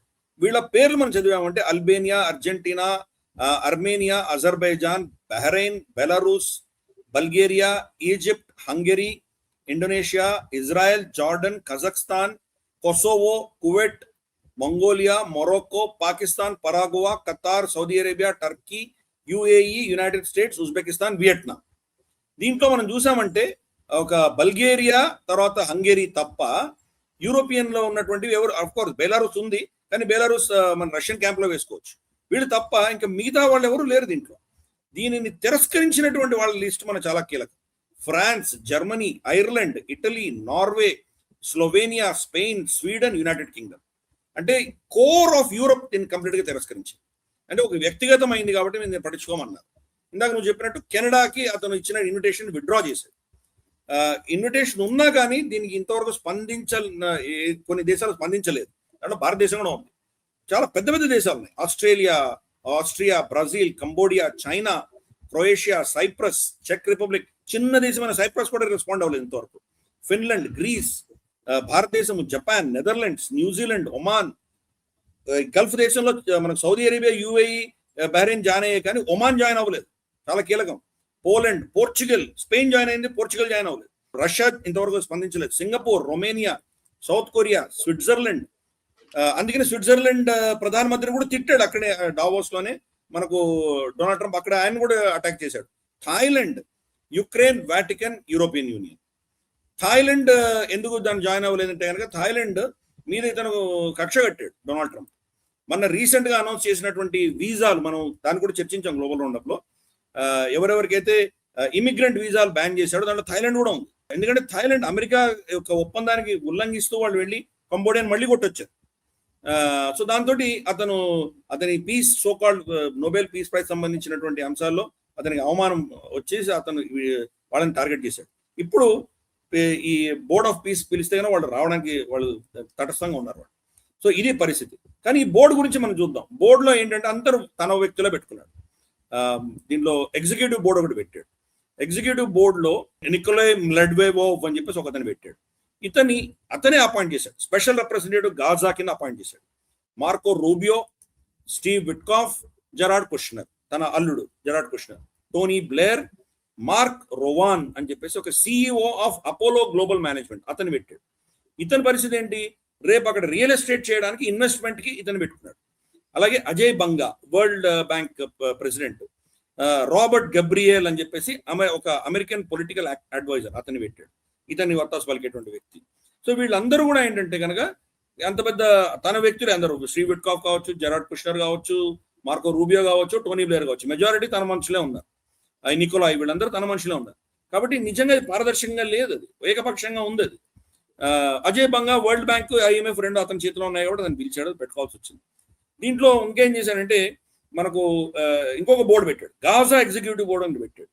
దీంట్లో యూఏఈకి సంబంధించి, ఖతార్కి సంబంధించి వీళ్ళందరినీ కూడా కొంతమందిని యాడ్ చేశాడు. వాళ్ళ ఫారెన్ మినిస్టర్ని, ఆ మినిస్టర్ని, ఈజిప్ట్ మినిస్టర్ని వీళ్ళని యాడ్ చేశాడు. ఇజ్రాయెల్ నుంచి ఒక బిజినెస్ మ్యాన్ మాత్రమే ఉన్నాడు. దీంట్లో విడ్డూరం ఏంటంటే ఇజ్రాయెల్ ఉంది, పాకిస్తాన్ ఉంది, ఇద్దరు సంతకాలు పెట్టారు. ఈ రెండు దేశాలు సంతకాలు పెట్టాయి. ఇజ్రాయెల్ రికగ్నైజ్ చేయనటువంటి పాకిస్తాన్ కూడా ఈ బోర్డులో ఉంది. మరి రాబోయే రోజుల్లో ఏమవుతుందో చూద్దాం. వెనకాల మనం చూసాం ఆ సంతకంలో ఒక సెల్ఫీ ఆపర్చునిటీస్ షాబాజ్ షరీఫ్ దొరికింది.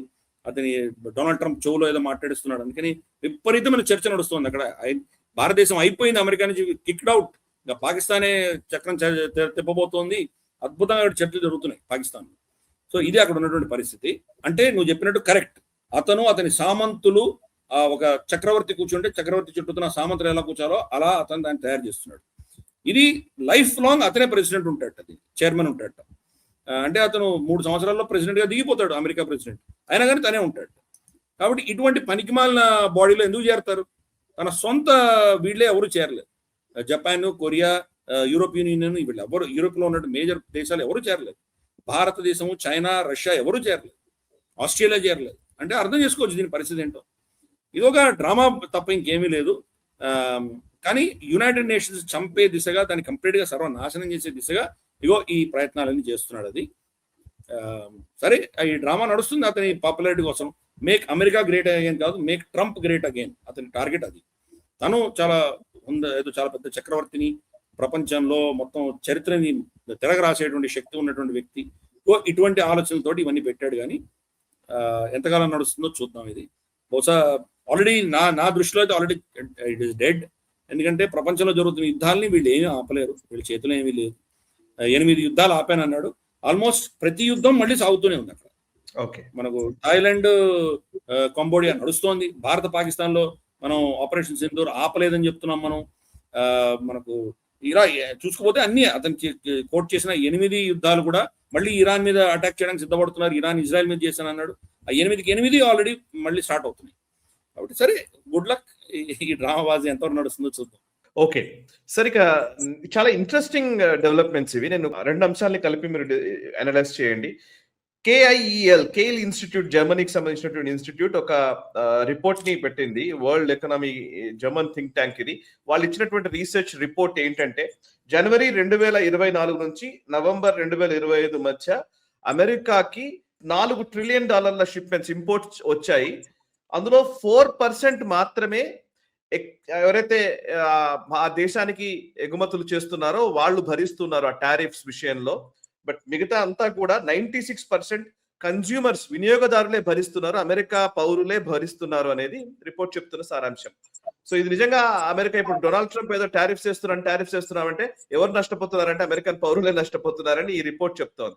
ఇంకొక వైపు ఎవరికీ తెలియకుండా క్వైట్ గా ఇది పెద్దగా ప్రచారంలోకి రాకుండానే మనము అమెరికన్ పల్సెస్ పైన 30% టారిఫ్ మనం ఇంపోజ్ చేసాం, భారతదేశం ఇంపోజ్ చేసింది అనేది తెలుస్తున్నటువంటి విషయం. ఎవరికి చెప్పాల్సిన అవసరం లేదు, కానీ మనం వాళ్ళని పిండాల్సింది, వాళ్ళని ఎక్కడ నొక్కాలో ఎక్కడ ప్రెషరైజ్ చేయాలో అది చేస్తూనే ఉన్నాం భారతదేశం. బట్ డొనాల్డ్ ట్రంప్ బయటకు బహిర్గతంగా చెప్తున్నాడు, కానీ అక్కడి పౌరులు ఇబ్బంది పడుతున్నారు. కానీ మోదీ సైలెంట్ గా ఉంటున్నారు, కానీ ఇక్కడ ప్రజలకు మాత్రం ఇబ్బంది కలగకుండా చూసుకుంటున్నారు. ఇది ఓవరాల్ గా అనుకోవచ్చా? ఒకసారి మీ విశ్లేషణ దీని మీద క్లియర్ గా వినాలని ఉంది యాక్చువల్లీ. మొట్టమొదటిది పల్సెస్ గురించి మనం మాట్లాడదాం, తర్వాత will go back to Kiel report. Pulses లో మనకు షార్టేజ్ ఉంది. మన దేశంలో పప్పు ధాన్యాల కొరత ఉంది. మనకు కావాల్సినంత మన దేశంలో ప్రొడ్యూస్ అవ్వట్లేదు. మన దరిద్రం అంటే ఈ ఎంఎస్పి దృష్ట్యా మనకు బియ్యం పండిస్తాం, విపరీతంగా బియ్యం పండిస్తాం. మధ్యలో ఎవరైనా పప్పు ధాన్యాలు పండించాలంటే కూడా వాళ్ళకి పండించలేనటువంటి పరిస్థితి. ఎందుకంటే ప్రభుత్వాలు నీళ్లు ఉచితంగా ఇస్తాయి, ఎలక్ట్రిసిటీ ఉచితంగా ఇస్తాయి. ఒకసారి వరి పంటల్లో నీళ్లు వచ్చాయంటే నీళ్ళు కిందికి వెళ్ళిపోతూనే ఉండాలి అది. కాబట్టి పక్క పొలం నేను వేరే వేస్తానంటే కుదరదు, వాళ్ళు కూడా వరి వేసి తీరాలి. కాబట్టి ఈ చెత్త మనకి ఈ దేశంలో ఈ అగ్రికల్చర్ పాలసీ అనేది చాలా దారుణంగా మన దేశాన్ని పట్టి పీడిస్తుంది. మనకు గతంలో పల్సెస్ విపరీతంగా మన దగ్గర ఉండేవి. అలాగే ఆయిల్ సీడ్స్ ఇవన్నీ కూడా మనం చాలా గణనీయంగా దెబ్బతిన్నాం.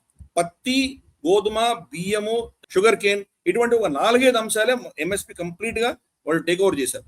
కాబట్టి మనకి షార్టేజ్ ఉండేది. అందుకని అమెరికా నుంచి ఇంపోర్ట్ చేసుకునేవాళ్ళం ఈ మన పప్పు ధాన్యాలు, గోధుమ, కందిపప్పు. చాలా గతంలో మనం చూసాం, చాలాసార్లు షార్టేజ్ కూడా వచ్చేది, ధరలు విపరీతంగా పెరిగిపోయాయి అప్పట్లో. సో కాబట్టి ఇంపోర్ట్ చేసుకునేవాళ్ళం. ఇప్పుడు మనం ప్రత్యామ్నాయాలు చూసుకున్నాం.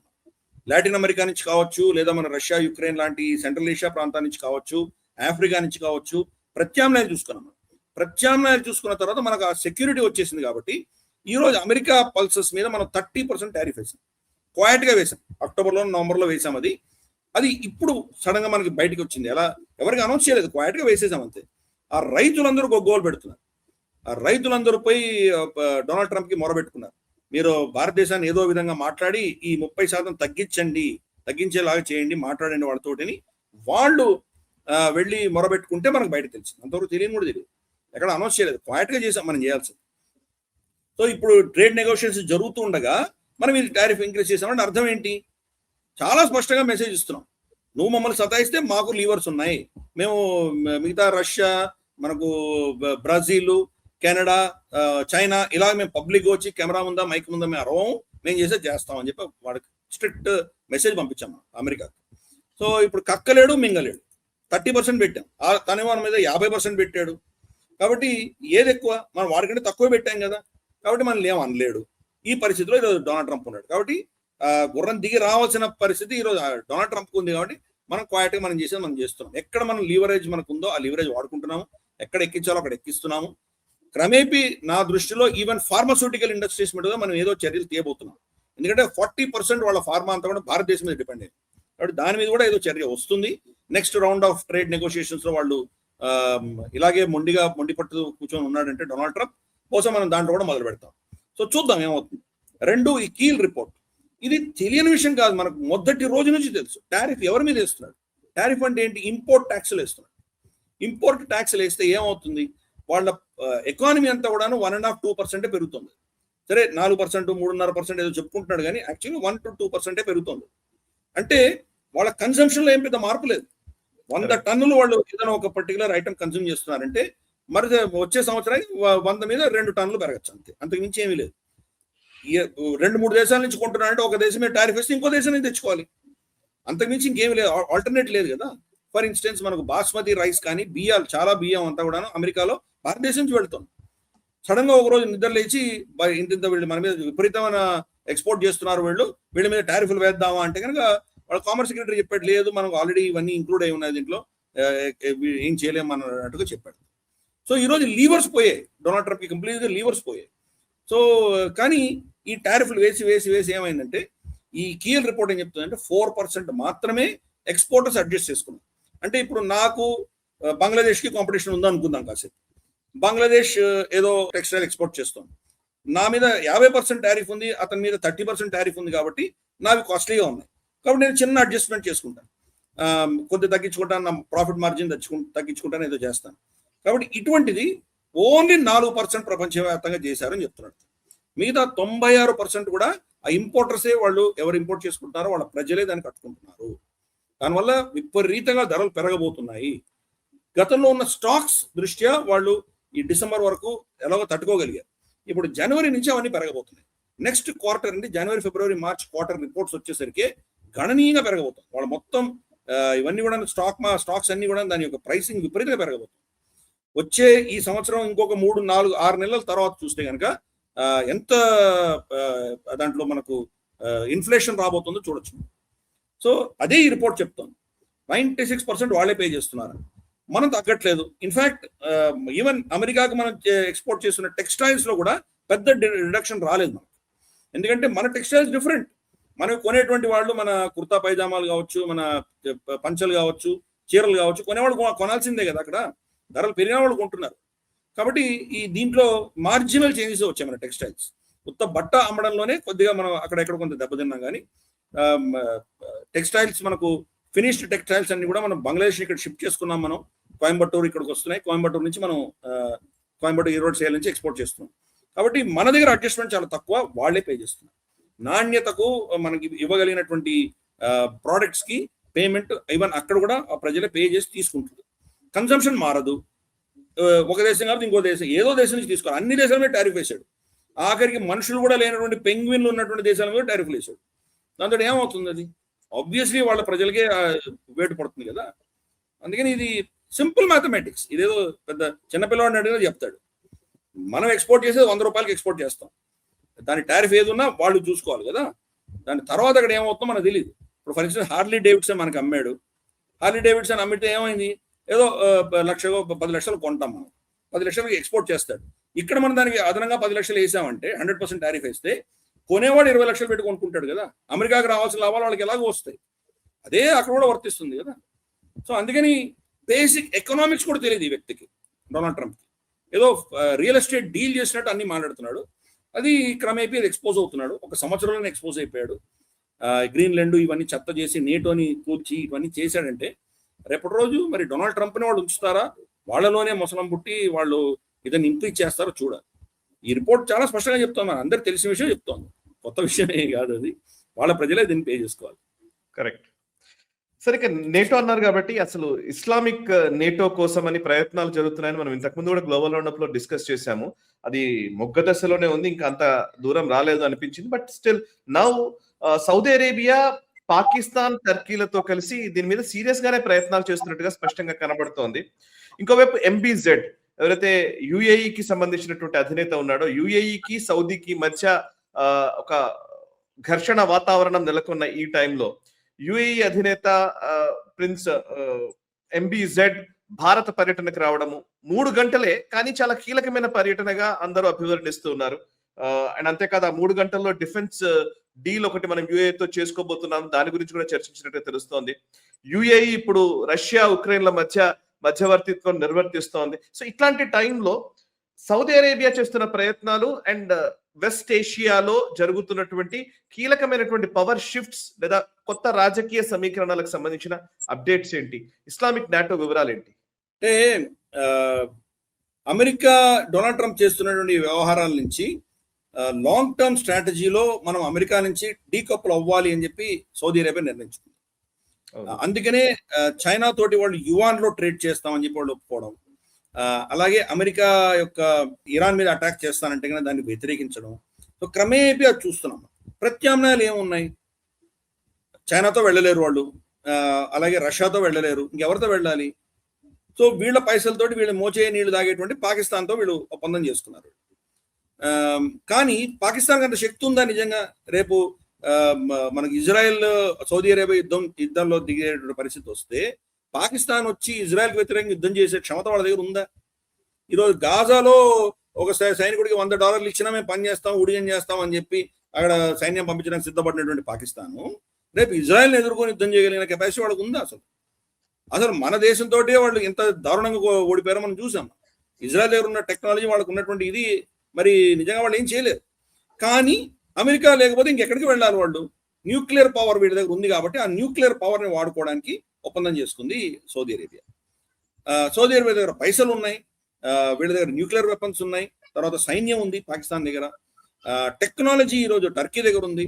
వాళ్ళ డ్రోన్స్, బైరాట్కర్ డ్రోన్స్ కానీ, వాళ్ళు ఒక పవర్ హౌస్ టర్కీని, అది మనం ఒప్పుకోవాలి. వాళ్ళ దగ్గర చాలా అద్భుతమైనటువంటి మిలిటరీ ఎక్విప్మెంట్ వాళ్ళ దగ్గర ఉంది.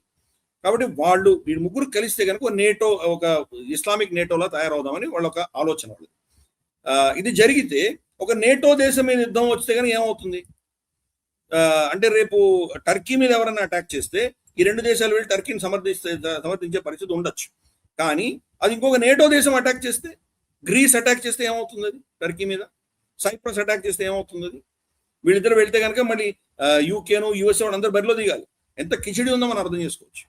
వాళ్ళ ఒరిజినల్ ప్లాన్ ఏంటంటే పాకిస్తాన్ సైన్యము, Pakistan nuclear weapons, Saudi Arabia పైసలు, టర్కీ టెక్నాలజీ, దీంతో మనం ఒక కూటమి ఫామ్ చేద్దామని అనుకున్నారు. జీసీసీలోనే గ్రూప్ ఆఫ్ కంట్రీస్ ఏవైతే మన గల్ఫ్ కోఆపరేషన్ కౌన్సిల్ ఏవైతే ఉన్నాయో వాటిలో ముసలం పుట్టింది మనకు తెలుసు. అది కూడా చర్చించాం మనం. యూఏఈకిను తర్వాత సౌదీ అరేబియాకి ఇద్దరికి మధ్యలో విభేదాలు వచ్చినాయి. యమన్కి సంబంధించి యూఏఈ కొన్ని వాళ్ళ అంశాలు వాళ్ళు ఎక్స్పోర్ట్ చేసిన వాటి మీద వాళ్ళు ఎయిర్ అటాక్ చేశారు, దాడి చేశారు వాళ్ళు సౌదీ అరేబియా. తర్వాత యూఏఈ అక్కడ కోపంతో వెళ్ళిపోయింది అక్కడి నుంచి. అలాగే సొమాలి ల్యాండ్ ఇజ్రాయెల్ రికగ్నైజ్ చేస్తే కనుక దాన్ని యూఏఈ ఏం మాట్లాడలేదు, కానీ సౌదీ అరేబియా గుర్రం ఉంది. సో ఈ ఇద్దరి మధ్యలో డిఫరెన్సెస్ మనం స్పష్టంగా చూస్తున్నాం. కాబట్టి ఈ పరిస్థితులలో యూఏఈని మనల్ని కలవడానికి వస్తున్నాము, జస్ట్ కొంత సమయం మాకు కావాలి అంటే కనుక మోదీ గారు చాలా బిజీగా ఉన్నారు. ఆయన కానీ సరే అని చెప్తే 3 గంటలకు మాత్రం వచ్చి వెళ్ళాడు. ఈ అనౌన్స్మెంట్ ముందు రోజు, ఆయన వచ్చేదానికి ఒక్కరోజు ముందు మాత్రమే అనౌన్స్ చేశాం. దీని ముందర వెనకాల ఏం జరిగిందంటే, మనకు సౌదీ అరేబియాని అడుగుతున్నాం మనం, మీరు పాకిస్తాన్తో చేసుకున్న ఒప్పందంలో భారతదేశం పాత్ర ఏంటి? రేపు మాకు పాకిస్తాన్ మధ్యలో యుద్ధం జరిగితే మీరు పాకిస్తాన్ పక్షాన నిలబడి వాళ్ళ వెనకాల యుద్ధంలో దిగుతారా? మీరు చెప్పండి, స్పష్టత మాకు ఇవ్వండి అని అడిగితే సౌదీ అరేబియా ఈ రోజు వరకు మనకు స్పష్టత ఇవ్వలేదు. చూద్దాం ఏమవుతుందో చూద్దాం, ఇటువంటివో మాట్లాడి దాటేశారు. సో మనం కూడా ఏంటంటే, సరే నువ్వు ఇలా ప్రవర్తిస్తే మేము కూడా చేస్తాం, ఏం చేస్తాం చూడు అని చెప్పి ఎంబీజెడ్ వస్తానంటే ఆయన పిలిచి ఆయనకు భవ్య స్వాగతం అంతా ఇచ్చి అప్పుడు అనౌన్స్ చేసిందంటే డిఫెన్స్ కోఆపరేషన్ ఉండబోతుంది. చాలా టాక్టికల్గా చెప్పాం. ఆ కోఆపరేషన్ ఏ దేశంలో ఉంటుంది తెలియదు. ఇద్దరు కలిసి బుల్లెట్లు తయారు చేస్తామా, షెల్స్ తయారు చేస్తామా, అది కూడా కోఆపరేషనే కదా. డ్రోన్స్ తయారు చేస్తామా, ఏదైనా కావచ్చు. లేదా రేపటి రోజు యూఏఈ మీద ఏ దేశమైనా దాడి చేస్తే దాన్ని యూఏఈని ప్రొటెక్ట్ చేయడానికి భారతదేశం వెళ్తుందా? ఇవన్నీ కూడా వేగ్గా ఉంచాము. అంటే సౌదీ అరేబియాకి మెసేజ్ పంపిస్తున్నాం, మీరు మాకు క్లారిటీ ఇవ్వకపోతే మాకు ఆప్షన్స్ ఉన్నాయి. రేపు కనుక మీరు అవును పాకిస్తాన్ భారతదేశం మధ్యలో యుద్ధాలు వస్తే మేము పాకిస్తాన్ పక్షాన్ని నిలబడి యుద్ధం చేస్తాము అని కనుక మీరు ఆ అగ్రిమెంట్ లో ఉంది అని మాకు చెప్తే మేము యూఏఈ తోటి అటువంటి ఒప్పందం పెట్టుకుంటాము. రేపు మిమ్మల్ని ఎక్కడ ఏం చేయాలో మేము చేస్తాం. అది సో ఆ క్లారిటీ ఇప్పుడు లేదు, మనం ఇచ్చినటువంటి అగ్రిమెంట్లో లేదు. కాబట్టి భారతదేశం ఎలా దీన్ని పవర్ కలుపుతుందో మనం చూడాలి. భారతదేశాన్ని ఎదిరించగలిగిన శక్తి గల్ఫ్ ఎవరికైనా ఉందా? ఎవరి దగ్గర లేదు. పాకిస్తాన్ ఐసీకి ఐసీ, పాకిస్తాన్ మనం ఈజీ కొట్టచ్చు, మనకి కొట్టాం, ఆల్రెడీ చూపించాం. 4 రోజుల్లో వాళ్ళని చావు చితగా బాధాం. ఈసారి అసలు అప్పుడు నేవీ బరిలో దిగి ఉంటే కనుక రాజ్నాథ్ సింగ్ గారు చెప్పారు, అప్పుడే మీరు 4 ముక్కలు అయిపోయి ఉండేవారని చెప్పారు. ఏం లేదు, కరాచీ పోర్టుని మనం ఇనాక్టివేట్ చేసామంటే వాడికి చమురు రాదు. వీడు అసీం మునీర్ బంకర్ నుంచి వాళ్ళ ఇంటికి వెళ్ళాలంటే జీప్లో పెట్రోల్ ఉండదు, సింపుల్. కాబట్టి వాళ్ళకి శక్తి లేదు. ఈజీగా మనం పాకిస్తాన్ టేక్అవుట్ చేయొచ్చు. వాళ్ళ ఎయిర్ బేస్లు అన్ని కనుక కొట్టేశామంటే వాళ్ళ ఫ్లైట్లు టేక్ ఆఫ్ కూడా అవ్వలేదు. కాబట్టి వాళ్ళు సౌదీ అరేబియా వెళ్ళి వాళ్ళిద్దరి మధ్యలో అనుసంధానం జరగని పని. కొంత మనకు కూడా నష్టం ఉండొచ్చు, కొన్ని ఎయిర్ క్రాఫ్ట్ పడిపోవచ్చు, కొన్ని షిప్లు వాళ్ళు డ్యామేజ్ చేయొచ్చు, కానీ అల్టిమేట్గా విజయం మనదే ఉంటుంది. కాబట్టి గల్ఫ్లో మనల్ని వ్యతిరేకించే శక్తి అక్కడ ఎవరూ లేరు. కానీ మన మీద ఇటువంటి ఏమైనా అగ్రిమెంట్లు చేసి మనకు వ్యతిరేకంగా ఏమైనా చేస్తే దానికి తిప్పుకొట్టే క్షమత మనకు ఉంది. టర్కీ మనకు వ్యతిరేకంగా ఈ ఆపరేషన్ సింధూర్లో వాళ్ళు పాకిస్తాన్కి సపోర్ట్ చేశారు కాబట్టి ఈరోజు వాళ్ళని సరౌండ్ చేస్తున్నాం. అర్మేనియాకి మనం ఆకాష్, తర్వాత పినాకా ఇటువంటివన్నీ వాళ్ళకి ఇస్తున్నాం. తర్వాత మనకు సైప్రస్కి వెళ్ళారు మోదీ గారు, గ్రీస్కి సపోర్ట్ చేస్తున్నాం. మొత్తం వాళ్ళ శత్రువు ఎవరన్నా వాళ్ళందరినీ సరౌండ్ చేస్తున్నాం. అలాగే ఈరోజు సౌదీ అరేబియా ఏమైనా పిచ్చి వేషాలు ఇస్తే సౌదీ అరేబియా కూడా మనం ఇటువంటివే మనం చేసేదానికి సిద్ధంగా ఉన్నాం. ఇప్పటికైతే మనం ఎస్కలేట్ చేయలేదు, కానీ సౌదీ అరేబియా కోర్టులో ఉంది. సౌదీ అరేబియా కనుక రేపు ఆ అగ్రిమెంట్లో ఏమున్నాయో స్పష్టత వాళ్ళు ఇస్తే కనుక దాని ఆధారం మనం ఎలా ప్రవర్తించాలో అలా ప్రవర్తిస్తాం. యూఏఈ తోటి ఏం లేదు, డిఫెన్స్ ప్రొడక్షన్ చేయదలుచుకున్నాం, మేము కలిసి ఏదో చేయదలుచుకున్నాం, ఇటువంటి ఏదో చెప్పి వదిలేస్తాం. లేదు, వాళ్ళకి నిజంగా నేటో లాంటి ఒప్పందం ఉన్నది పాకిస్తాన్తో అంటే మనం కూడా అటువంటి నేటో లాంటి ఒప్పందమే మనం యూఏఈతో పెట్టుకుంటాం.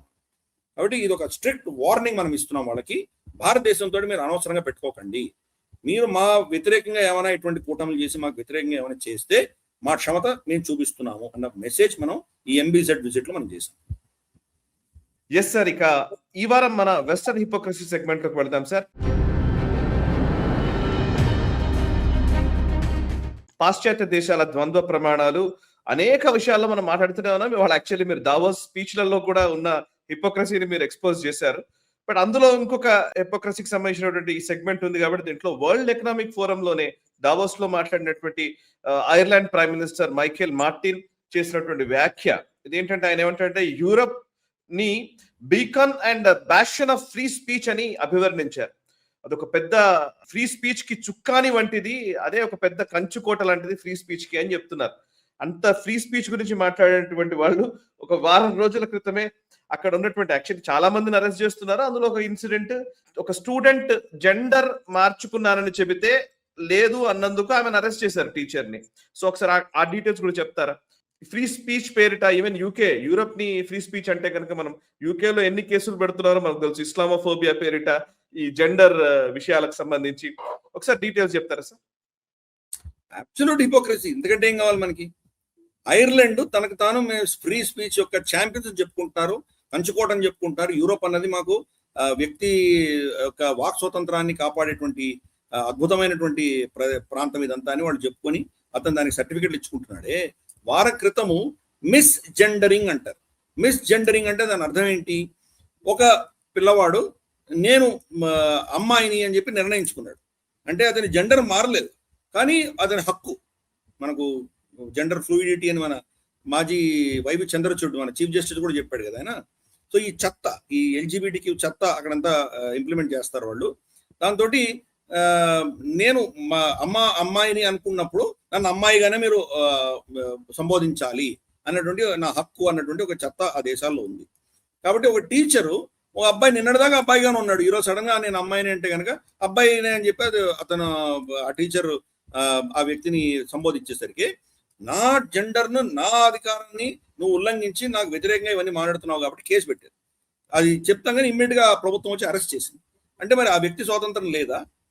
ఆ వ్యక్తి, ఆ టీచర్ ఏదైతే చెప్తోందో, నాకు క్రిస్టియన్ వాల్యూస్ ప్రకారం నాకు ఇద్దరే జెండర్స్ ఉన్నారు, స్త్రీలు పురుషుడు ఇద్దరే ఉన్నారు, కాబట్టి నేను దాన్ని నమ్మిన వ్యక్తిని కాబట్టి నా హక్కు ఏమైంది, నా వాక్ స్వాతంత్రం ఏమైంది? కాబట్టి నా రిలీజియస్ అధికారము, వాక్ స్వాతంత్రాన్ని మీరు ఉల్లంఘించారు అని చెప్పి ఆ టీచర్ చెప్పినా పట్టించుకోకుండా వెళ్ళి జైల్లో పడేశారు. ఇటువంటి చెత్త విషయానికి కూడా అరెస్ట్ చేసినటువంటి ప్రభుత్వము ఈ రోజు మేము చాలా కంచుకోట, మన చుక్కాని లాంటిది యూరోప్ అన్నది ఇవన్నీ చెప్తున్నారంటే హిపోక్రసీ కంటే ఇంకేముంది? అది వాళ్ళు మన దేశంలో ఇటువంటివి ఏమైనా మనం చట్టాన్ని ఉల్లంఘించి ఎవరన్నా ప్రవర్తిస్తే వాళ్ళని అరెస్ట్ చేసి ఏమైనా మనం చర్యలు చేస్తే కనుక మనకు లెక్చర్లు ఇస్తారు. వాళ్ళ దేశంలో ఆ ప్రభుత్వాలు లెఫ్టిస్ట్ సో కాల్డ్ వాళ్ళు లిబరల్ పేరు పెట్టుకున్నటువంటి భావజాలానికి వ్యతిరేకంగా ఎవరు ప్రవర్తించినా వాళ్ళ మీద కఠిన చర్యలు తీసుకుంటారు.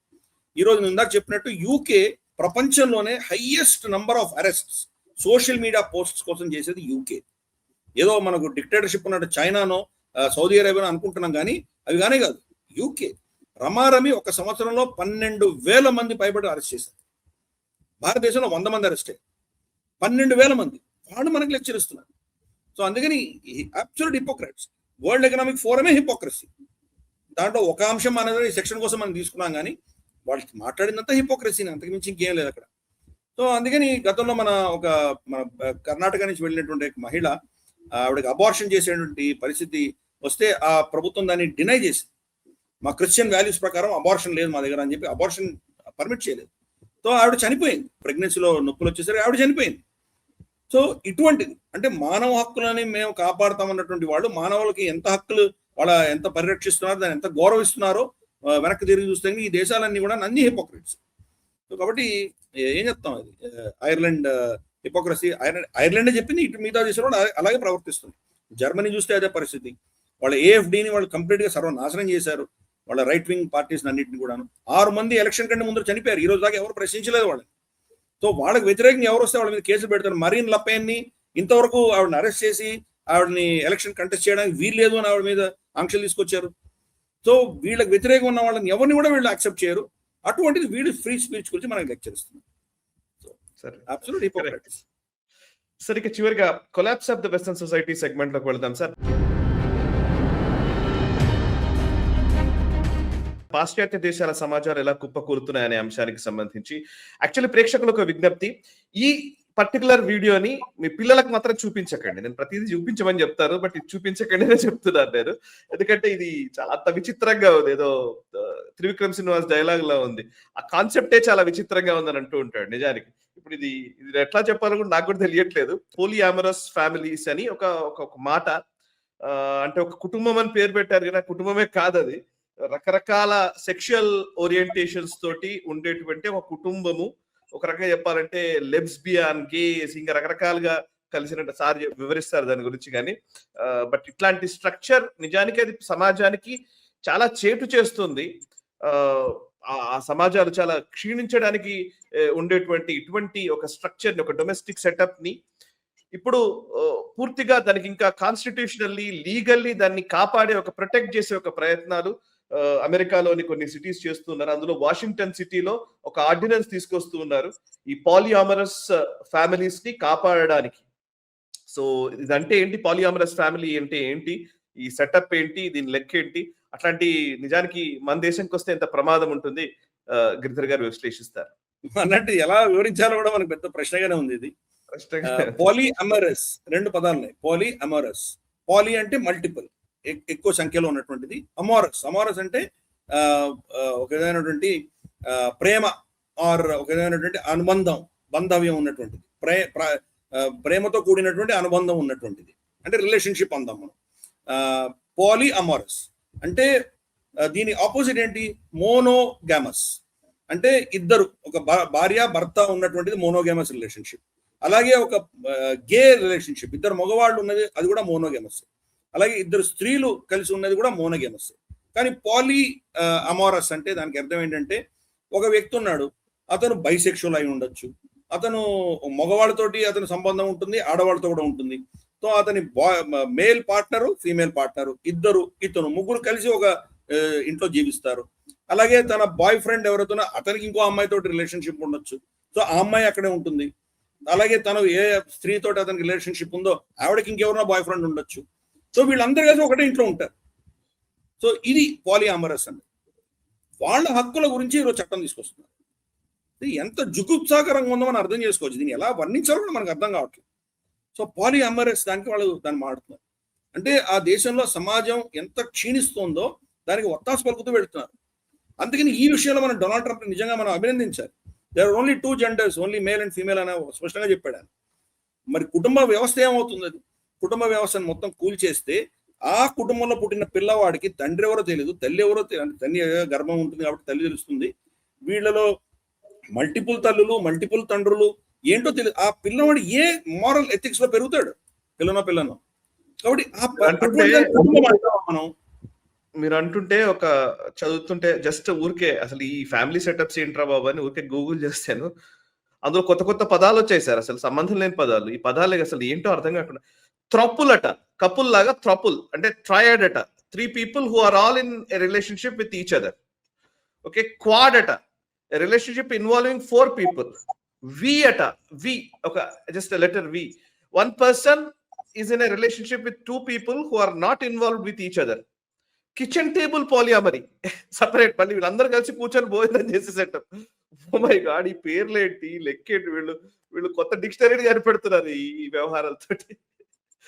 సో చెప్పండి ప్లీజ్. సారీ, దీన్ని ఎలా వర్ణించాలో కూడా తెలియదు. అటువంటి దరిద్రమైనటువంటి మొత్తం కుటుంబ వ్యవస్థనే వీళ్ళు భ్రష్టు పట్టించి ఇటువంటివన్నీ చేసి అది మా హక్కు, మేము ఇలాగే ఉంటాము అని వాళ్ళు చెప్తుంటే, అంటే వాళ్ళని చంపేయమని నేను అనట్లేదు, కానీ ప్రైవేట్ గా వాళ్ళ ఇళ్లలో మన దేశంలో కూడా ఉండొచ్చు, మనకు తెలియదు. ఇటువంటివి ఏమైనా సంబంధాలు, మల్టిపుల్ పార్ట్నర్స్ ఉన్న సంబంధాలు మన దేశంలో కూడా ఉండొచ్చు, కానీ ఎక్కడ సమాజంలో బయటికి రాదు. దానికి పెద్ద ప్రోత్సాహం ఉండదు, దానికి పెద్ద పబ్లిసిటీ ఉండదు. వాటికి ఒక చట్టపరంగా దానికి వాళ్ళకి ఏవో క్రియేట్ చేసి ఆర్డినెన్స్ తీసుకొచ్చి వాళ్ళని చాలా గొప్పగా, వీళ్ళు చాలా గొప్పవాళ్ళు అన్నట్టు వర్ణించడం అన్నది, అది మరి ఆ సమాజం ఎలా బతుకుతుంది? అది వీటిని డిస్కరేజ్ చేయాలి ఎంత వీలైతే అంత. మరి వాళ్ళ అటువంటి రిలేషన్షిప్ లో ఉన్న వాళ్ళ పిల్లల పరిస్థితి ఏంటి? వాళ్ళ హక్కులు లేవా? వాళ్ళు ఒక నార్మల్ కుటుంబంలో పెరిగే అధికారాలు వాళ్ళకి లేవా? కాబట్టి మరి ఇటువంటి చెత్త రిలేషన్షిప్స్ అన్నిటి కూడా వాళ్ళు వత్తాసు పలుకుతూ వాడికి ఇంత సమర్థన ఇస్తుంటే కనుక ఏమవుతుంది? అది ఈ లెఫ్ట్ లిబరల్ ఆలోచన ఇలాగే ఉంటుంది.